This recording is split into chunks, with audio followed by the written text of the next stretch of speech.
اللهم صل على محمد وآل محمد. اعوذ باللہ من الشیطان اللعین الرجیم. بسم اللہ الرحمن الرحیم. رب اشرح لی صدری ویسر لی امری واحلل عقدۃ من لسانی یفقہوا قولی.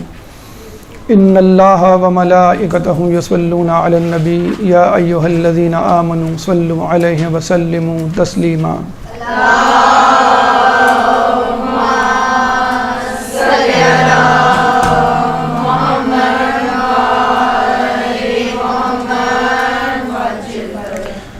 آج ہماری گفتگو کا عنوان ہے تفسیر سورہ فاتحہ.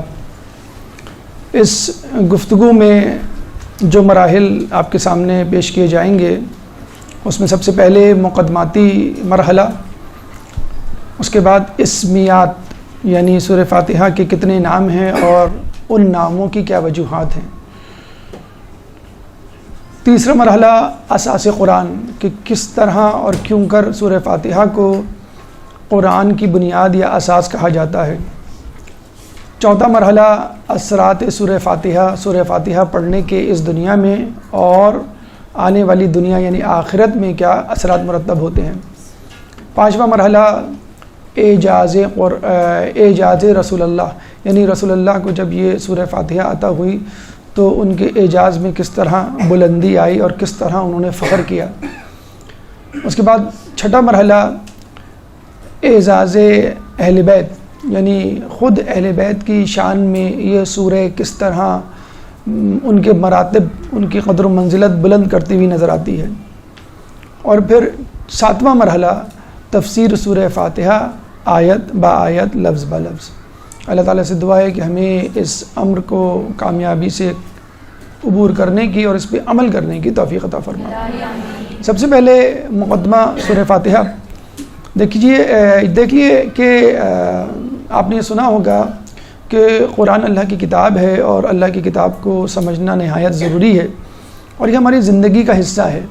اس میں دو گروہ بن جاتے ہیں. جو گروہ یہ کہتا ہے کہ یہ عربی میں ہے، بہت مشکل ہے، ہم اس کو نہیں سمجھ سکتے، وہ بھی غلطی پر ہوتا ہے اور وہ دین سے دور، قرآن سے دور ہو جاتا ہے. ایک گروہ جو کسی حد تک تو صحیح ہوتا ہے لیکن اہلیت سکت کی بنیاد پر اپنے ہدف کو عبور نہیں کر پاتا، یعنی وہ گروہ جو ہے وہ بڑی بڑی تفاسیر کی کتاب لے کے بیٹھ جاتا ہے اور شروع سے تفسیر پڑھنے بیٹھ جاتا ہے اور وہ اتنا طولانی مرحلہ ہوتا ہے، دقت آمیز، زحمت سے بھرپور، کہ وہ کچھ ہی دنوں بعد بددل ہو کر یا جسے کہ دل شکستہ ہو کر کہ میں قرآن کو نہیں سمجھتا دور ہٹ جاتا ہے. درمیان کی راہ یہ ہے کہ انسان ایک اعتدال پسندی کی روش کو اختیار کرے اور اس میں کم از کم ان سوروں کو ازبر کرے جو نماز میں خصوصی طور پہ اس کے سامنے درپیش ہوتی ہیں، ان سوروں کے ترجمے یاد کرے اور کسی حد تک تفاسیر مفاہیم کے ساتھ، تاکہ جب انسان نماز پڑھے ان سوروں کو پڑھتے ہوئے اس کے دل میں ایک رقت طاری ہو اور وہ خشوع و خضوع کے ساتھ نماز کو ادا کرے. بس انہی اسباب کو ذہن میں رکھتے ہوئے سوچا کہ کچھ اہم مختصر سوروں کی تفسیر آپ کے سامنے پیش کی جائے. اور چونکہ ان تمام سوروں میں سب سے مقدم سورہ فاتحہ ہے کہ سورہ فاتحہ جو نماز میں پڑھنا ضروری ہے، واجب ہے، لازم ہے. دیگر سورہ آپ پڑھیں یا نہ پڑھیں تو اچھا ہے، نہ پڑھیں تو نماز میں بہرحال خلل واقع نہیں ہوتا. خلل اس انداز کا کہ باطل نہیں ہوتی. سورہ فاتحہ کے بارے میں کہا جاتا ہے کہ یہ وہ سورہ ہے کہ جو بندے کے الفاظ میں یا بندے کی دعا کی صورت میں اللہ تعالیٰ نے قرآن میں مرقوم کیے. الفاظ ہم نے مستعار لیے ہیں خداوند تعالیٰ سے، لیکن یہ دعائیہ کلمات ہیں جو انسان رب کائنات پروردگار کے سامنے پیش کر رہا ہے.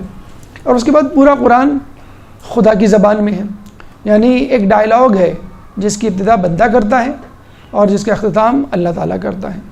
ایک دعا ہے، ایک التجا ہے، ایک درخواست ہے کہ جس میں انسان کہتا ہے اللہ مجھے وہ راہ دکھا دے کہ جس راہ پہ چل کر میں تیری رضا حاصل کروں. اور پھر اس کے بعد سورہ بقرہ سے ان تمام تفصیلات کا تذکرہ شروع ہو جاتا ہے جو اس راہ میں درپیش ہوتی ہیں کہ تمہیں کیا کرنا ہے کیا نہیں کرنا ہے. تو ایک دلچسپ کتاب ہے کہ جس کی ابتدا بندے سے جس کی ابتدا دنیا سے اور انتہا خالق کائنات پر اور انتہا آخرت پر۔ اس کے علاوہ یہ سورہ فاتحہ اس لیے بھی ضروری ہے کہ آپ کو جیسے کہ معلوم ہے کہ شیطان ہمارا سب سے بڑا دشمن ہے، اور یہ وہی شیطان ہے جو ہمارے نفس کو بھی ہمارا دشمن بناتا ہے، جو لوگوں کو بھی ہمارا دشمن بناتا ہے۔ یہ وہی شیطان ہے کہ جس نے قسم کھا کر کہا تھا کہ میں تیری سیدھی راہ پہ بیٹھوں گا اور لوگوں کو بہکاؤں گا۔ کہتے ہیں کہ شیطان 4 مرتبہ 4 مواقعوں پر رویا ہے، پریشان ہوا ہے، نالہ و فریاد اس نے بلند کیا ہے۔ ایک تو وہ وقت تھا کہ جب اس کو راندہ درگاہ کیا گیا، کہ جب اس نے آدم علیہ السلام کے سامنے سجدہ کرنے سے انکار کیا۔ اس کے بعد اس وقت رویا کہ جب اس کو جنت سے نکالا گیا اور زمین پر بھیجا گیا۔ تیسری مرتبہ اس وقت رویا کہ جب رسول اللہ کو مبعوث کیا گیا، کہ وہ مایوس ہو گیا کہ اب رسول اللہ اور رحمت للعالمین آ گئے ہیں اور وہ لوگوں کو سیدھی راہ پہ دکھائیں گے اور میرا سارا کام خراب ہو جائے گا اور میرے دوستوں، میرے یاروں، میری راہ پہ چلنے والوں میں کمی واقع ہو جائے گی۔ اور اس کے بعد چوتھی اور آخری مرتبہ اس وقت رویا جب سورہ فاتحہ کو اللہ تعالیٰ نے نازل کیا اپنے رسول پر۔ کتنی بہترین سورہ اللہ نے نازل کر دی ہے۔ اب جو رہی صحیح امید تھی انسان کی بگڑنے کی، منحرف ہونے کی، صراط مستقیم سے ہٹنے کی، اب اس سورہ فاتحہ اس دعا کی صورت میں اللہ تعالیٰ جو وہ امید ختم کر دے گا اور انسان کی دعا کو قبول کر لے گا۔ چنانچہ ہم سمجھتے ہیں کہ سورہ فاتحہ اولین سورہ ہے، سورہ فاتحہ اہم ترین سورہ ہے کہ جس پہ انسان کو سب سے زیادہ توجہ دینی چاہیے، پھر اس کے بعد باقی سوروں پہ، اور کیوں انشاءاللہ اس کی تفصیل ابھی آگے آئے گی۔ اب ہم چلتے ہیں اپنی گفتگو کے دوسرے مرحلے کی طرف، اسمیات، یعنی سورہ فاتحہ کے کتنے نام ہیں اور کیا کیا وجوہات ہیں جن کی وجہ سے یہ نام رکھے گئے، ان کی تفصیل آتی ہے، لیکن اس سے پہلے ایک درود پڑھ دیں محمد والے محمد۔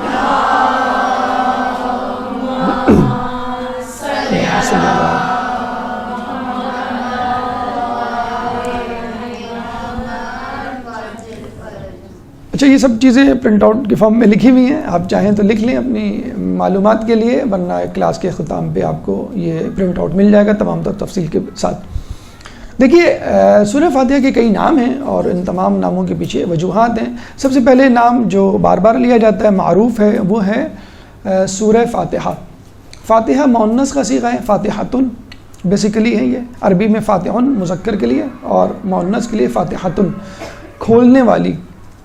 کیوں اس کو کھولنے والی کہا جاتا ہے؟ کیونکہ یہ قرآن کو کھولتی ہے، جس طرح دروازہ گھر کے اندر کی راہ کو کھولتا ہے، اس دروازے سے آپ اندر داخل ہوتے ہیں، اسی طرح سورہ فاتحہ کو پڑھے بغیر آپ قرآن میں داخل نہیں ہو سکتے۔ یہ یوں سمجھ لیجئے سورہ فاتحہ کو سمجھے بغیر آپ اندر داخل نہیں ہو سکتے۔ جیسے ہم درس دیتے ہیں یا کہیں آپ لیکچر سنتے ہیں، اس کے بلٹ پوائنٹس آپ لکھ لیتے ہیں، خلاصہ لکھ لیتے ہیں، تو بس یہ بھی ایک خلاصہ ہے، یہ بھی ایک بلٹ پوائنٹ ہے، یہ بھی چیدہ چیدہ نکات ہیں جو قرآن کے اللہ تعالیٰ نے سورہ فاتحہ میں بند کر دیے۔ اب آپ ان نکات کو پڑھنے کے بعد اب ذہنی طور پہ تیار ہو جائیے کہ قرآن میں بس اسی طرح کے مضامین اور اسی طرح کی باتیں ہوں گی۔ تو آپ کو ایک وارم اپ ایکسرسائز کروائی جا رہی ہے قرآن پڑھنے سے پہلے کہ سورہ فاتحہ کو پڑھ لو تاکہ قرآن کے مزاج سے آشنا ہو جاؤ۔ پھر اس کے بعد اس سورہ کا دوسرا مشہور ترین نام ہے حمد، سورہ حمد۔ سورہ حمد اس کو اس لیے کہا جاتا ہے کہ اس میں اللہ تعالیٰ کی حمد، اللہ تعالیٰ کی تعریف بیان کی گئی ہے۔ اس کے بعد تیسرا نام جو سورہ فاتحہ کے حوالے سے لیا جاتا ہے وہ ہے الکتاب، اور الکتاب اس لیے کہا جاتا ہے کہ کہتے ہیں کہ قرآن ایک طرف اور سورہ فاتحہ ایک طرف، یعنی اللہ تعالیٰ نے خود اس کا جو ہے وہ تعارف کروایا ہے، وَلَقَدْ آتَيْنَاكَ السَّبْعَ مِنَ الْمَثَانِي وَقُرْآنِ الْعَظِيمِ، کہ ہم نے تم پر 2 مرتبہ نازل ہونے والی 7 صورتوں پہ مشتمل آیات سورہ کو نازل کیا، اور ہم نے قرآن بھی نازل کیا، والقرآن العظیم، یعنی دونوں ہم پلہ ہیں، دونوں گویا ایک ایک کتاب کے برابر ہیں۔ اگر قرآن ایک کتاب ہے تو یہ بھی ایک کتاب ہے، اس لیے اس کا ایک نام ہے الکتاب۔ بلکہ اس سے بھی بڑھ کر، الکتاب نہیں بلکہ اس سے بھی بڑھ کر ایک نام دیا گیا، اللہ تعالیٰ نے اس کو نام دیا، اور وہ ہے ام الکتاب۔ ام الکتاب کیوں؟ کیونکہ اس کتاب سے مفاہیم نکلے ہیں، اس چشمے سے مزید چشمے پھوٹے ہیں۔ جیسے کوئی چشمہ ہوتا ہے یا کئی چشمے ہوتے ہیں لیکن ان کا منبع ایک ہوتا ہے، تو تمام قرآن کی آیات کا، سوروں کا، مطالب و مفاہیم کا منبع، سرچشمہ اور ماخذ کیا ہے؟ سورہ فاتحہ ہے۔ اس لیے اس کو جو ہے وہ فاتحہ کے بعد سورہ حمد، سورہ حمد کے بعد الکتاب، اور الکتاب کے بعد ام الکتاب بھی کہا جاتا ہے۔ اس کے بعد سورہ سبعہ، سبعہ عربی میں 7 کو کہتے ہیں، کیونکہ یہ سورہ 7 آیات پر مشتمل ہے، اس کو ہم سبع کہتے ہیں. اس کی تفصیل ابھی آگے آئے گی. اس کے بعد مثانی 2 مرتبہ والی، دہرائی گئی یا دہری، ڈبل جسے کہتے ہیں. تو مثانی یعنی ثانی سے نکلا مثانی، 2 مرتبہ والی، 2 مرتبہ نازل ہوئی ہے یہ سورہ، ایک مرتبہ مکے میں، ایک مرتبہ مدینہ میں، اس لیے اس کو مثانی کہا جاتا ہے. مثانی اس لیے بھی کہا جاتا ہے کہ اس کی ہر آیت کے 2 معنی ہیں، ایک ظاہری ایک باطنی معنی ہیں. 2 مرتبہ والی اس لیے کہا جاتا ہے کہ یہ نماز میں، ہر نماز میں 2 مرتبہ پڑھی جاتی ہے، لازمی ہے، پہلی اور دوسری رکعت میں. چاہیں تو آپ تیسری چوتھی رکعت میں بھی پڑھ لیں، لیکن پہلی اور دوسری رکعت میں مینڈیٹری ہے، لازم ہے. اس کے علاوہ اس میں 2 باتیں ہیں، 2 موضوعات ہیں، 2 مقاصد و مفاہیم ہیں، 2 غایتیں ہیں. ایک ثناء خالق اور ایک سوال مخلوق، یعنی پروردگار کی ثنا، تعریف، اور اس کے بعد اپنا سوال اہدنا الصراط المستقیم کی صورت میں. اس کے بعد اس کا ایک نام سورہ وافیہ بھی ہے. وافیہ کا مطلب یہ ہے کہ اس کو پڑھنا یعنی مکمل پڑھنا ضروری ہے، ادھورا پڑھ کے نہیں چھوڑ سکتے، نماز میں نماز باطل ہو جائے گی. پھر اس کا ایک اور نام ہے سورہ کافیہ. کافیہ کا مطلب ہے اگر اس سورہ کو پڑھ لیں اور کسی وجہ سے دوسری سورہ نہ پڑھ سکیں تو کافی ہے، اور یہ کفایت کرے گی، آپ کی نماز ہو جائے گی. اگر آپ نے کوئی دوسری سورہ پڑھ لی اور سورہ فاتحہ نہیں پڑھی تو کفایت نہیں کرے گی، نماز باطل، نماز آپ کو دوبارہ پڑھنی پڑے گی. اس کے بعد ایک اس کا نام ہے سورہ صلاۃ یعنی نماز. اسی لیے کہتے ہیں کہ اس کا بہت زیادہ تعلق ہے نماز سے، نماز اس کے بغیر ادھوری ہے، ہر نماز میں یہ پڑھی جاتی ہے. اس کے بعد آخری نام ہے سورہ شفا، کیونکہ سورہ فاتحہ میں شفاعت ہے. سورہ فاتحہ بہت سارے امراض کی جو ہے وہ سدباب کرنے کی راہ ہے اور علاج ہے، اس کی انشاءاللہ تفصیل آگے آئے گی. تو یہ 10 نام آپ کے سامنے اور ان کی وجوہات. اب ہم چلتے ہیں اپنے گفتگو کے تیسرے مرحلے کی طرف، اساس قرآن، یعنی سورہ فاتحہ اساس قرآن، بنیاد قرآن کیوں کر ہے. درود پڑھ دے محمد والے محمد.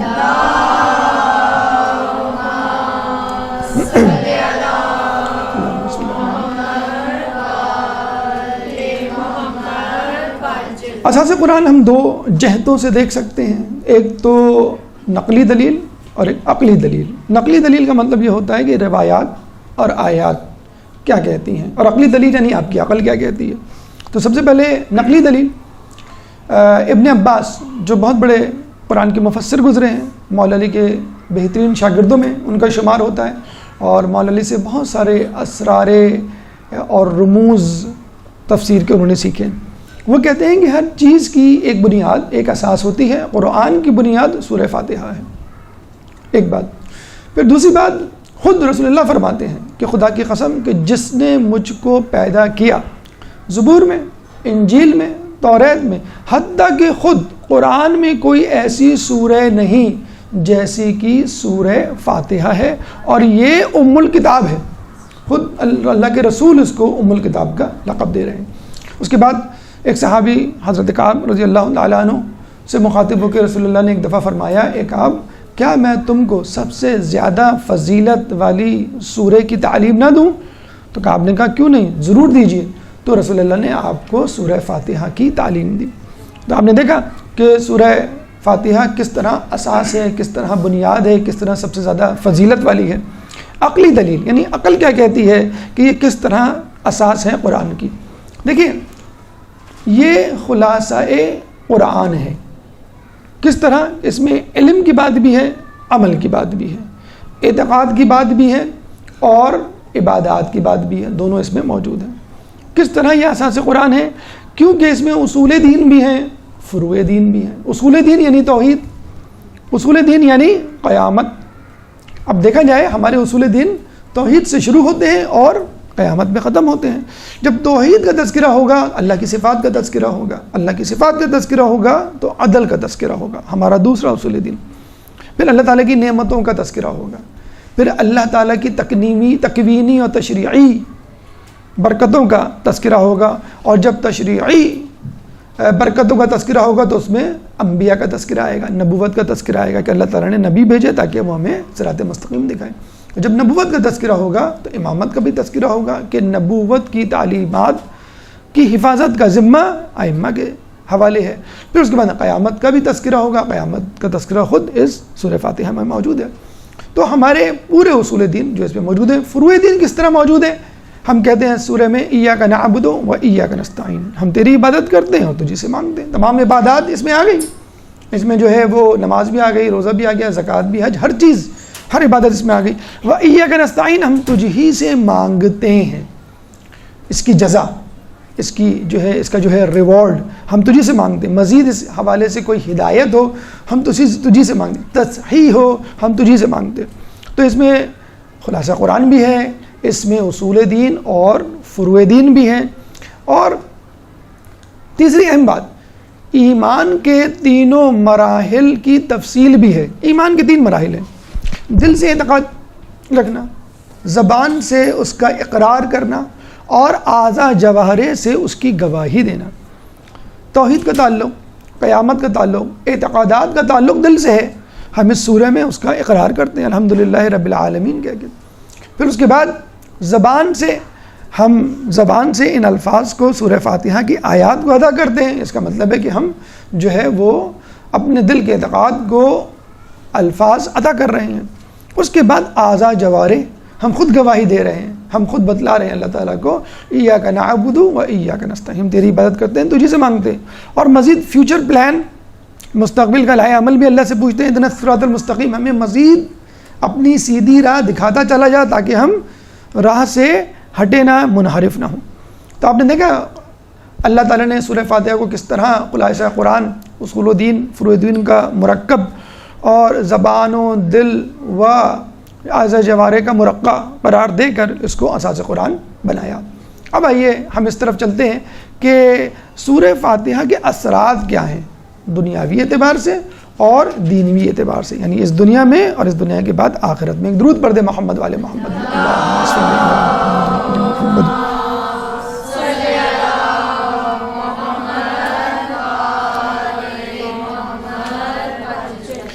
دینوی اثرات، دینی حوالے سے اس کے کیا اثرات ہیں؟ آپ نے بہت مرتبہ سنا ہوگا کہ سورہ فاتحہ پڑھنے سے انسان کو 2/3 قرآن پڑھنے کا ثواب ملتا ہے. سورہ توحید کے بارے میں سنا ہوگا، سورہ اخلاص کے بارے میں، کہ اس سورہ کو پڑھ کے 1/3 قرآن کا. تو اس کی وجہ کیا ہے؟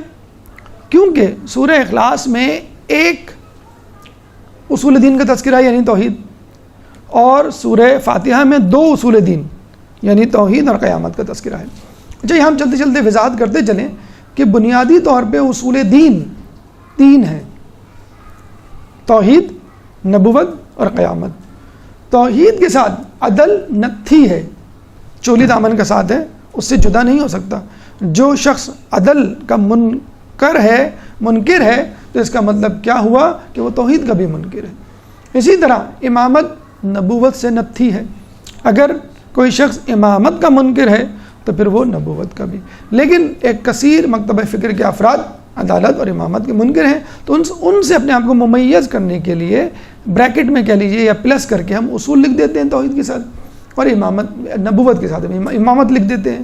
تو وہ 3 اصول دین 5 میں تبدیل ہو جاتے ہیں، ورنہ بنیادی طور پہ وہی 5 ہیں. تو اگر ہم 3 اصول دین کو مد نظر رکھیں، یعنی توحید عدل کے ساتھ، اس کے بعد نبوت امامت کے ساتھ، اور اس کے بعد قیامت، تو فقط 3 میں سے ایک سورہ توحید میں موجود ہے. تو سورہ توحید مرتبہ پڑھ کر آپ 1/3 قرآن کا ثواب حاصل کر لیتے ہیں. اور سورہ توحید میں 3 میں سے 2 اصول دین کا تذکرہ ہے، چنانچہ اس کو پڑھ کے 2/3 قرآن کا ثواب آپ حاصل کر لیتے ہیں. قرآن میں انہی 3 اصولوں کی بازگشت ہے. انہی تینوں اصولوں کو حاصل کرنے کے لیے اور اظہار کے لیے کیا کرنا ہے عملی طور پہ، اس کی سرگزشت جو ہے اس میں موجود ہے. کچھ لوگ یہ کہتے ہیں کہ نہیں، 2/3 نہیں بلکہ سورہ فاتحہ، کچھ روایت میں ہے کہ سورہ فاتحہ کو پڑھنے کا پورا قرآن پڑھنے کا ثواب ملے گا سورہ فاتحہ پڑھنے سے. کیوں؟ تو وہ یہ کہتے ہیں کہ اس میں 2 اصول دین نہیں بلکہ 3 اور تمام کے تمام اصول دین شامل ہیں. کیونکہ یہ بات یقینی ہے کہ جب انسان توحید پہ یقین رکھے گا تو اس کی تمام صفات، اور ان صفات میں تکوینی اور تشریعی صفات اور تشریعی صفات کا لازمہ نبی کو بھیجنا بھی شامل ہے.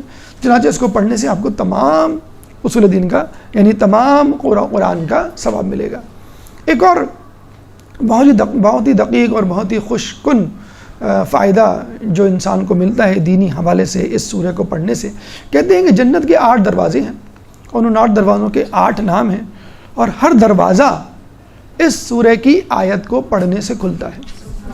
سب سے پہلے تعوذ یعنی اعوذ باللہ من الشیطان الرجیم اس سورہ کا حصہ نہیں ہے، لیکن ریکمنڈ کیا گیا ہے فَإِذَا قَرَأْتَ الْقُرْآنَ فَاسْتَعِذْ بِاللَّهِ من الشیطان الرجیم، کہ جب تم قرآن پڑھو تو اللہ کی پناہ مانگو شیطان مردود سے۔ تو ہر سورہ سے پہلے، ہر کام سے پہلے، ہر آیت سے پہلے آپ یہ جو ہے تلاوت سے پہلے تعوذ یعنی قرآن پڑھنے سے پہلے اللہ تعالیٰ سے قرآن کی شیطان سے پناہ مانگ سکتے ہیں آپ، استعاذہ جسے کہتے ہیں۔ تو جب انسان سورہ فاتحہ سے پہلے اعوذ باللہ من الشیطان الرجیم پڑھتا ہے تو باب معرفت جنت کا کھل جاتا ہے۔ جب وہ بسم اللہ الرحمن الرحیم پڑھتا ہے تو باب ذکر جنت کا کھل جاتا ہے۔ جب وہ الحمدللہ رب العالمین پڑھتا ہے تو باب شکر جنت کا کھل جاتا ہے، اور رحمان الرحیم پڑھتا ہے تو باب رجا جنت کا کھل جاتا ہے، مالک یوم الدین پڑھتا ہے تو باب خوف جنت کا کھل جاتا ہے، پھر ایاک نعبد و ایاک نستعین پڑھتا ہے تو جنت کا باب اخلاص کھل جاتا ہے، اور جب اہدنا الصراط المستقیم پڑھتا ہے تو جنت کا باب دعا کھل جاتا ہے، صراط الذین انعمت علیہم غیر المغضوب علیہم ولا الضالین جب پڑھتا ہے تو باب اقتداء جنت کا کھل جاتا ہے، اور وہ 8 کے 8 جنت کے دروازوں سے جنت میں داخل ہو جاتا ہے۔ اللہم درود پڑھ دیں، اللہم صلی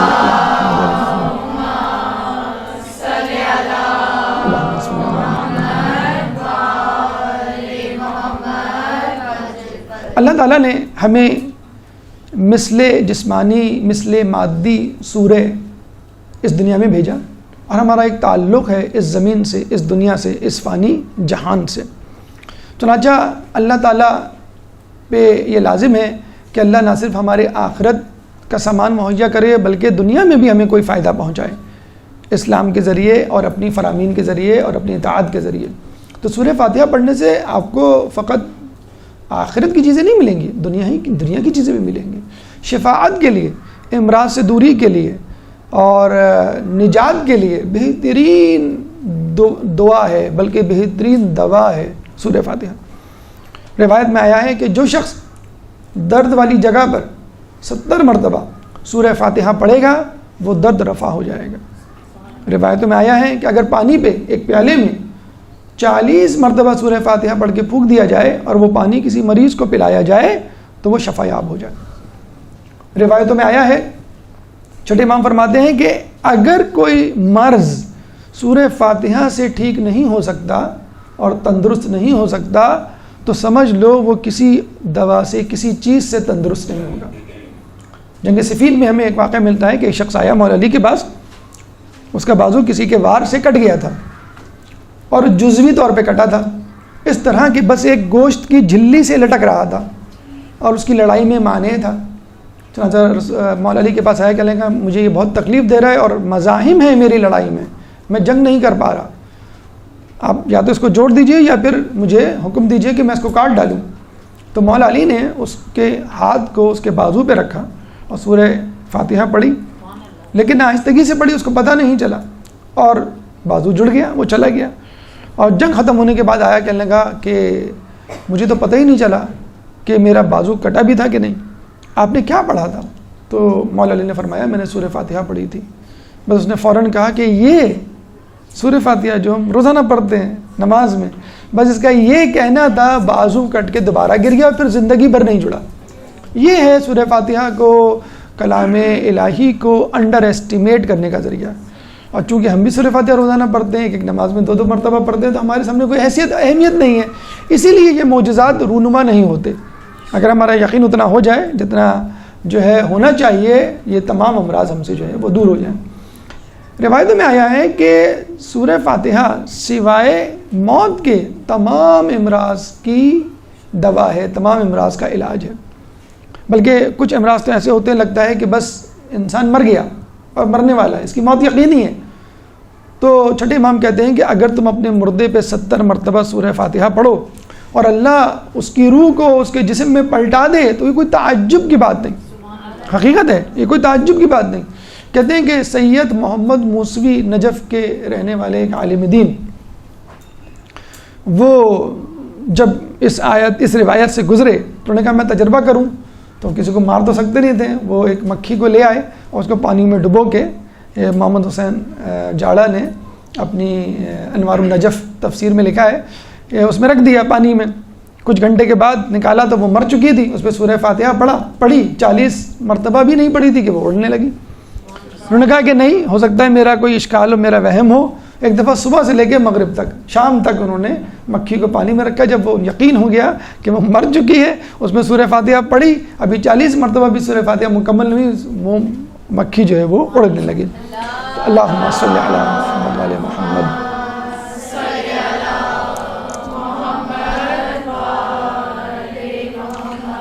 یہ تو موت کی بات ہے، تو امراض جو ہمیں ہوتے رہتے ہیں، اور آپ نے دیکھا ہوگا آج کل کتنے جسے کہتے ہیں کہ خطرناک قسم کے امراض جو ہے وجود میں آ چکے ہیں، ہر دوسرا تیسرا شخص، ہر گھر میں کم از کم آپ کو ایک مریض مل جائے گا، بلڈ پریشر کا، شوگر کا، السر کا، جوڑوں کے درد کا، فالج کا، خدا نخواستہ بڑے بڑے امراض۔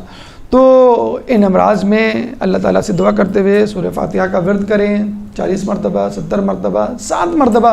اگر کسی کی عیادت کے لیے بھی جائیں، کوئی بخار میں، کوئی درد میں مبتلا ہے، تو اس کے بدن پہ، اس جگہ پہ، خصوصی طور پہ جہاں پہ زیادہ تکلیف ہے، کم از کم 7 مرتبہ سورہ فاتحہ پڑھ کے آپ اللہ سے دعا کریں، انشاءاللہ امید ہے کہ اللہ تعالیٰ جو ہے اس کے مرض کو اس سے دور کر دے گا۔ تو یہ سورہ فاتحہ کے اثرات تھے۔ اب آئیے چلتے ہیں ہم اعزاز رسول کی طرف، کہ اللہ تعالیٰ نے جب اس سورہ فاتحہ کو رسول اللہ کو عطا کیا تو اللہ تعالیٰ نے رسول اللہ کو کتنا بڑا اعزاز دیا۔ ایک درود پڑھ دیں محمد والے محمد۔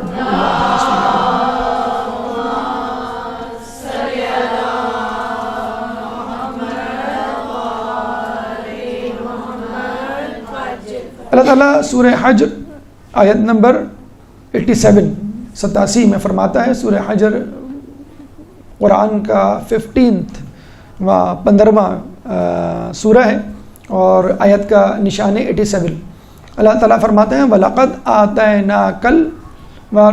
آتَيْنَاكَ سَبْعًا مِنَ الْمَثَانِي وَقُرْآنَ الْعَظِيمِ، کہ ہم نے تمہیں 7 آیتوں پر مشتمل 2 مرتبہ سورہ کو نازل کیا، اور 2 مرتبہ سورہ کو نازل کیا اور قرآن کو بھی، یعنی گویا سورہ فاتحہ اور قرآن کو اللہ تعالیٰ ہم پلہ قرار دے رہا ہے، الگ سے اس کا ذکر کر رہا ہے، کسی سورہ کا ذکر نہیں کیا، سورہ فاتحہ کا ذکر کیا۔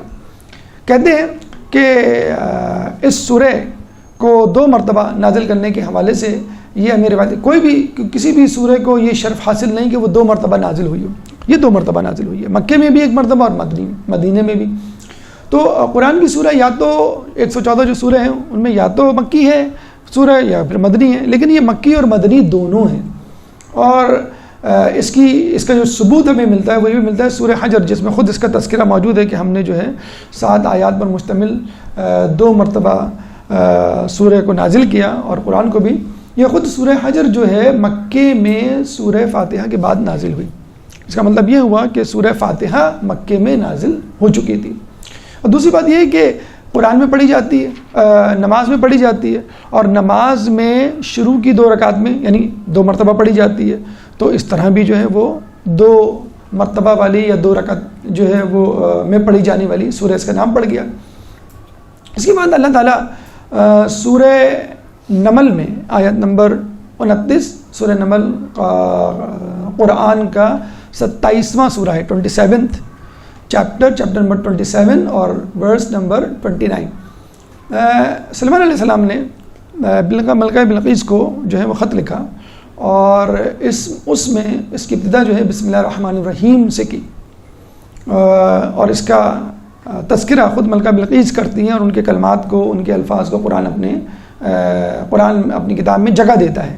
انی القیا الیہ کتاب کریم وَإِنَّهُ سُلَيْمَانَ إِنَّهُ مِن سُلَيْمَانَ وَإِنَّهُ بِسْمِ اللَّهِ الرَّحْمَنِ الرَّحِيمِ انی القیا الیہ کتاب کریم، بے شک میری طرف ایک محترم خط آیا۔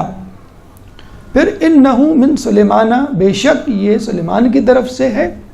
انہو بسم اللہ الرحمن الرحیم، اور بے شک اس میں لکھا ہے بسم اللہ الرحمن الرحیم، اور پھر جو خط کا متن ہے اس کا تذکرہ۔ تو رسول فرماتے ہیں کہ خدا کی قسم کہ جس نے مجھے پیدا کیا، اللہ تعالیٰ نے مجھے عرش کے خزانوں میں سے ایک ایسا خزانہ عطا کیا کہ جو کسی کو نہیں عطا کیا سوائے سلیمان علیہ السلام کو، اور وہ بھی ایک آیت۔ تو آپ اندازہ لگا جئے، ایک آیت یعنی بسم اللہ الرحمن الرحیم سلیمان علیہ السلام کو عطا ہوئی تو کتنی بڑی بادشاہت ان کے ہاتھ آ گئی۔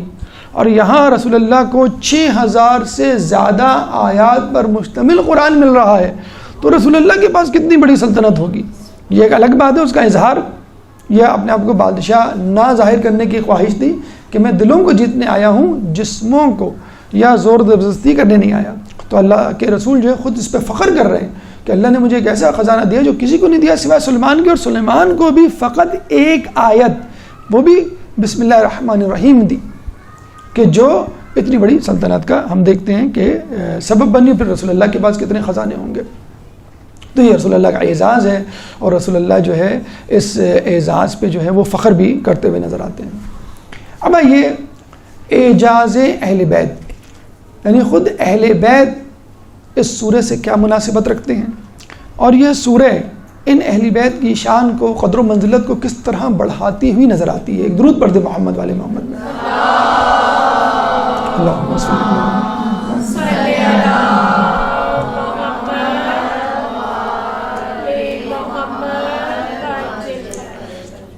اعجاز اہل بیت میں سب سے پہلے اعجاز 14 معصومین، تمام معصومین کے حوالے سے اگر ہم بات کریں، ہمارے یہاں 14 معصومین ہیں، اس کے بعد تمام جو ہیں وہ غیر معصوم ہیں، اور 14 معصومین کی کیا مناسبت ہے اس سورہ سے ابھی آپ کو اندازہ ہو جائے گا۔ اگر ہم غور کریں 14 معصومین کے ناموں پر، اصلی ناموں پر، یعنی حقیقی ناموں پر، القابات اور یا کنیت وغیرہ پہ نہیں، تو آپ کو یہ سن کر حیرت ہوگی کہ ان 14 معصومین کے فقط 7 نام ہیں، 14 نام نہیں، 7 نام ہیں۔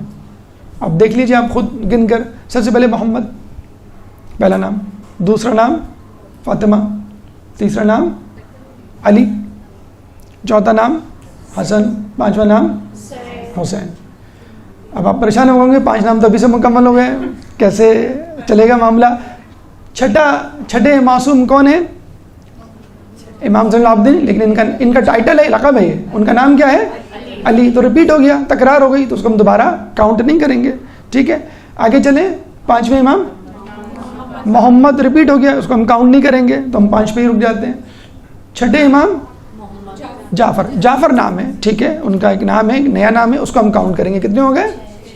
اچھا، پھر 7ویں امام موسیٰ کاظم، ٹھیک ہے، موسیٰ علیہ السلام کا نام تھا، لیکن 14 معصومین میں یہ پہلی مرتبہ آیا، اس کو ہم کاؤنٹ کریں گے، 7 پہ رک مت جائیے گا، آپ کی سانسیں نہیں رکنی چاہیے۔ چلیں آگے چلیں، 8ویں امام تو علی، ریپیٹ ہوا ہے، تکرار ہوا، اس کو ہم کاؤنٹ نہیں کریں گے۔ 9ویں امام محمد، ریپیٹ ہوا ہے، اس کو ہم کاؤنٹ نہیں کریں گے۔ پھر علی، ریپیٹ ہوا ہے، نقی تو پھر لقب ہو گیا، علی ریپیٹ ہوا، اس کو ہم کاؤنٹ نہیں کریں گے۔ پھر حسن عسکری، حسن ریپیٹ ہوا، اس کو ہم کاؤنٹ نہیں کریں گے۔ 12ویں امام محمد نام ہے، مہدی نام نہیں، مہدی ٹائٹل ہے، لقب ہے، محمد نام ہے، محمد دوبارہ ریپیٹ ہوا ہے، ہم 7 پہ رک گئے۔ یہ 7 نام دوبارہ آئے ہیں، دہرائے گئے ہیں، اور 14 بنے ہیں۔ ایک بات پھر زوردار جو ہے صلوات پڑھے گا۔ ایک بات، دوسری بات یہ ہے کہ ان 7 ناموں کے حامل 14 معصومین 2 اسٹیٹس رکھتے ہیں، ایک ظاہری اور ایک حقیقی۔ ظاہری عام مسلمانوں کے درمیان کہ بھئی یہ بزرگان دین ہیں، یہ اچھے لوگ ہیں، لیکن معرفت رکھنے والے اہل تشیع ہیں، معرفت رکھنے والے وہ لوگ ہیں کہ جو ان کی پیروی کرنے والے ہیں۔ تو ان 7 ناموں کے 14 معصومین کے 2 تعارف ہیں، تو 7 نام اور 2 تعارف، 7 آیات اور 2 مرتبہ نازل ہونے والی سورہ، کتنی زیادہ مناسبت ہے۔ درود پڑھ دے محمد، اللہم صلی اللہ علیہ وسلم۔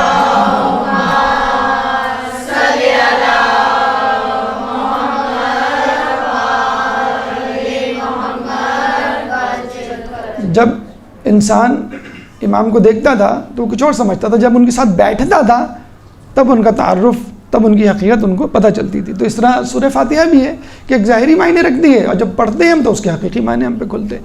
یہ تو اعجاز اہل بیت عمومی یا 14 معصومین ہو گیا. اب آ جائیے اعجاز علی. خود علی کی سورہ فاتحہ سے کیا نسبت ہے اور یہ فاتحہ علی کی قدر و منزلت کس طرح بڑھاتی ہوئی نظر آتی ہے. بہت مشہور حدیث ہے اور خود امام علی سے مروی ہے کہ تمام آسمانی کتابوں کا علم قرآن میں ہے. تمام علوم قرآن سورہ فاتحہ میں ہے. تمام سورہ فاتحہ کا علم بسم اللہ الرحمن الرحیم میں ہے اور بسم اللہ الرحمن الرحیم کا تمام علم بائے بسم اللہ میں ہے اور بائے بسم اللہ کا علم نقطۂ با میں ہے. وَأَنَا نُقْطَةُ تحت الباء اور میں ہی با کا نقطہ ہوں. اگر کسی کو اس روایت کے ضعیف ہونے میں اشکال ہو، ضعیف ہونے میں کا احتمال ہو، تو آپ خود جانیے کہ اگر مولا یہ نہ کہتے کہ میں ہی نقطہ با ہوں تو یہ حدیث محمل ہو جاتی، ہمیں سمجھ نہیں آتی. چلیں یہ تو سمجھ میں آتا ہے کہ پورے آسمانی کتاب کا علم قرآن میں، ٹھیک ہے ہم ڈھونڈ لیں گے. پورے قرآن کا علم بسم اللہ الرحمن الرحیم سورہ فاتحہ میں، یہ بھی ہم ڈھونڈ لیں گے. کسی حد تک ہم یہ بھی ڈھونڈ سکتے ہیں کہ سورہ فاتحہ خلاصتاً اجمالاً بسم اللہ الرحمن الرحیم میں موجود ہے، لیکن بسم اللہ با میں کیسے موجود ہے؟ با تو ایک حرف ہے اور حرف کے کوئی معنی نہیں ہوتے. عربی میں حرف کے کوئی معنی نہیں ہوتے. جب مختلف چیزوں سے بنتا ہے، مختلف حروف کا مجموعہ بنتا ہے، لفظ بنتا ہے، کلمہ بنتا ہے، تب معنی دیتا ہے. ضروری ہے کہ اس با کے نقطے کو علی قرار دیا جائے. اب آپ یہ کہیں گے اس میں رسول کہاں گئے؟ آپ لوگ علی علی تو کرتے ہیں، رسول کو بھول جاتے ہیں. رسول کو نعوذ باللہ پیچھے چھوڑ دیتے ہیں اور حقیقت میں چھوڑ بھی دیتے ہیں. کچھ لوگ تو خدا کو پیچھے چھوڑ دیتے ہیں علی کے تذکرے میں. تو ہمارے یہاں ماشاء اللہ بڑے بڑے ٹربو ذاکر موجود ہیں جو بہت آگے لے جاتے ہیں علی کو.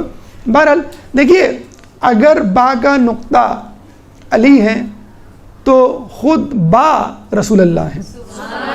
خود با رسول اللہ ہے. کیسے با رسول اللہ ہے؟ کہ با کے اندر نقطہ موجود ہے، اس نقطے کو با سے جدا نہیں کر سکتے. اسی طرح علی کو رسول سے جدا نہیں کر سکتے. اگر علی کی زندگی کو رسول سے نکال دیا جائے تو وہ عبث ہو جاتی ہے. اسلام کیسے آگے بڑھتا اگر علی کی شجاعتیں اور علی کی شہادتیں اور علی کی قربانیاں اس میں ہم نہ ملائیں. دوسری بات یہ ہے کہ ویسے بھی علماء علام فرماتے ہیں کہ الف حرف تہجی میں اللہ کو ظاہر کرتا ہے، ایستادہ ہے، بڑا ہے، بلند ہے. تمام حروف تہجی میں الف بڑا ہے، بلند ہے، سب سے پہلے ہے. خدا کی بھی یہی صفات ہے کہ سب سے بڑا ہے، سب سے پہلے الف. اور بے، اب آپ کہیں گے بے سے تو محمد نہیں آتا، میم سے محمد آتا ہے، تو بے سے بندہ تو آتا ہے. سبحان الذی اسرا بعبدہ من المسجد لیلا من مسجد الاقصی مسجد الحرام الی المسجد الاقصی. تو جب اللہ تعالیٰ اپنے بندے کو رسول اللہ کو بلاتا ہے تو کیا کہتا ہے؟ سبحان الذی اسرا بعبدہ، کہ سبحان پاک ہے وہ ذات کہ جو اپنے بندے کو لے جاتی ہے. تو بندے سے مراد تو الف سے اللہ، بے سے بندہ یعنی رسول اللہ. ایک درود پڑھ دے محمد علیہ.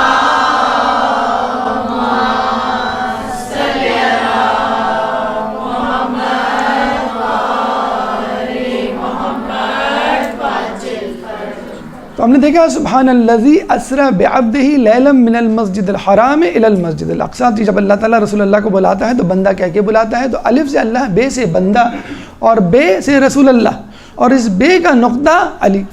اچھا، ابھی 10 یا 20 سال تک لوگ اس روایت کو نہیں سمجھ پائے تھے کہ اتنے سے ڈاٹ، اتنے سے نقطے میں قرآن کیسے بند ہو گیا. اب ہمارے پاس USB موجود ہے جس میں ٹیرا بائٹ جو ہے یا گیگا بائٹ جو ہے وہ کیپیسٹی کی گنجائش ہوتی ہے. ایک کمپیوٹر میں آپ دیکھیں ہزاروں نہیں، اب تو لاکھوں کتابیں آ جاتے ہیں. پہلے تو CD آئی تھی جس میں جو ہے وہ 4000 کتابیں تھیں. اب تو کمپیوٹر کے اندر جو ہے وہ موجود رہتی ہیں آپ کی کتابیں. تو ایک نقطے میں علم کو مجتمع کرنا کوئی جو ہے وہ بڑی بات نہیں. بہرحال تو آپ نے علی کی قدر و منزلت دیکھ لی اور سورہ حمد سے، سورہ فاتحہ سے علی کی بلندی پرواز بھی دیکھ لی. اب آئیے اعجاز فاطمہ کہ خود یہ سورہ جناب سیدہ کا رتبہ کس طرح بلند کرتی ہوئی نظر آتی ہے. دیکھیں اللہ تعالیٰ، ابھی آپ نے پڑھا سورہ حجر میں آیت نمبر 87 میں اللہ فرماتا ہے وَلَقَدْ آتَيْنَاكَ سَبْعًا مِّنَ الْمَثَانِي وَقُرْآنَ الْعَظِيمِ، کہ ہم نے تمہیں 7 سوروں پر 7 آیات پر مشتمل 2 مرتبہ نازل کی جانے والی سورہ یعنی سورہ فاتحہ عطا کی، اور قرآن عظیم بس یہ کہ کہہ کے اللہ تعالیٰ خاموش ہو گیا. اور یہاں پہ آتینا تے ہے، اور سورہ کوثر میں کیا ہے؟ اعطینا تو انا اعطینا کل کوثر، ہم نے تمہیں کوثر عطا کی. عطینا اور اعطینا میں فرق ہے. اعطینا کا مطلب دینا، آپ کو کسی چیز کی ضرورت ہے میں نے دے دیا آپ کو، اور اعطینا میں نے آپ کو تحفہ دیا. تو تحفہ کس کو دیا جاتا ہے؟ جس کو اللہ تعالیٰ بہت چاہتا ہے، پسند کرتا ہے، یا انسان اگر کسی کو پسند کرتا ہے اس کو تحفہ دیتا ہے. اور ضرورت کی چیز تو دکاندار بھی آپ کو دیتا ہے، کوئی دکاندار کو آپ سے خصوصی محبت تھوڑی ہے، اس کے وہ پیسے بھی لیتا ہے. تو اللہ تعالیٰ وہاں پہ آتینا کہہ رہا ہے کہ ہم نے تمہیں قرآن عطا کیا، یعنی تمہیں کا مطلب ہے تم کو، تمہاری امت کو اور انسان کو، سبوں کو. اب اس میں سب لوگ شامل ہیں، اس میں وہ لوگ بھی ہوں گے جو قرآن کی ناقدری کریں گے. تو ظاہر سی بات ہے اللہ تعالیٰ جو ہے دے رہا ہے، تحفہ نہیں دے رہا ہے. تحفہ بی بی سیدہ ہیں اور کائنات کا بہترین تحفہ ہے. اور کس کو دے رہا ہے؟ کائنات کے بہترین انسان کو، بہترین بندے کو، جس کو سب سے زیادہ محبت ہے. اچھا یہ دیکھیے، اگر دکاندار آپ کو کوئی چیز دیتا ہے اور آپ اس کے پیسے دیتے ہیں یا نہیں دیتے، سیل لگی ہے، جو بھی ہے، کیا دکاندار آپ سے کہتا ہے کہ بھائی شکریہ تو ادا کر دیں؟ کبھی نہیں کہتا. لیکن جب آپ کسی کو تحفہ دیتے ہیں اور قیمتی تحفہ دیتے ہیں تو آپ کہتے ہیں بیٹا آپ کو کیسا لگا تحفہ؟ پسند آیا؟ شکریہ تو کہہ دو بیٹا، دیکھو اس کو صحیح سے استعمال کرنا. اب آپ میرا کہنا مانو گے؟ امی تحفہ دیتی ہیں، کیا کہتی ہیں؟ بیٹا ایک شرط پہ دوں گی، آپ کو سائیکل دلاؤں گی، کمپیوٹر دلاؤں گی، موبائل دلاؤں گی، یا ڈریس یا فٹ بال دلاؤں گی. آپ میرا کہنا مانو گے، نماز وقت پہ پڑھو گے اور ہوم ورک کرو گے، مس سے کوئی جو ہے مس بیہیو نہیں کرو گے، کوئی کمپلین نہیں آئے گی، تب میں تم کو یہ تحفہ دوں گی. تو اللہ تعالیٰ کیا کہتا ہے؟ انا اعطینا کل کوثر، ہم نے تمہیں کوثر دی، فصلی لربک وانحر، بس تم نماز پڑھو اور قربانی دو. اور نماز پڑھنا قربانی دینے کا مطلب ہی یہی ہے کہ آپ اللہ کا تھینک یو کہہ رہے ہیں. اللہ کا شکر کس طرح ہوتا ہے؟ سجدہ شکر. سجدہ کس حالت میں ہوتا ہے؟ نماز کی حالت میں ہوتا ہے. تو بی بی سیدہ کو دے کر اللہ احسان جتلا رہا ہے کہ دیکھو میں نے تمہیں تحفہ دیا ہے، اس کا شکر ادا کرنا نہ بھولنا. اور تحفہ اسی کو دیے جاتے ہیں جس کو انسان چاہتا ہے. تو اللہ تعالیٰ قرآن اور سورہ فاتحہ دے کے احسان نہیں جتلا رہا، لیکن بی بی سیدہ کو دے کر اللہ اس اپنے رسول پہ احسان جتلا رہا ہے اور ڈیمانڈ کر رہا ہے کہ اس کا شکر ادا کرو. اور شکر اس وقت ہوگا جب تم میری عبادت کرو گے اور میری اطاعت کرو گے اور میرے راستے پہ چلو گے اور میری راہ میں قربانی دو گے. ایک درود پڑھ دے محمد والے محمد. اللہم صلی اللہ علیہ وسلم.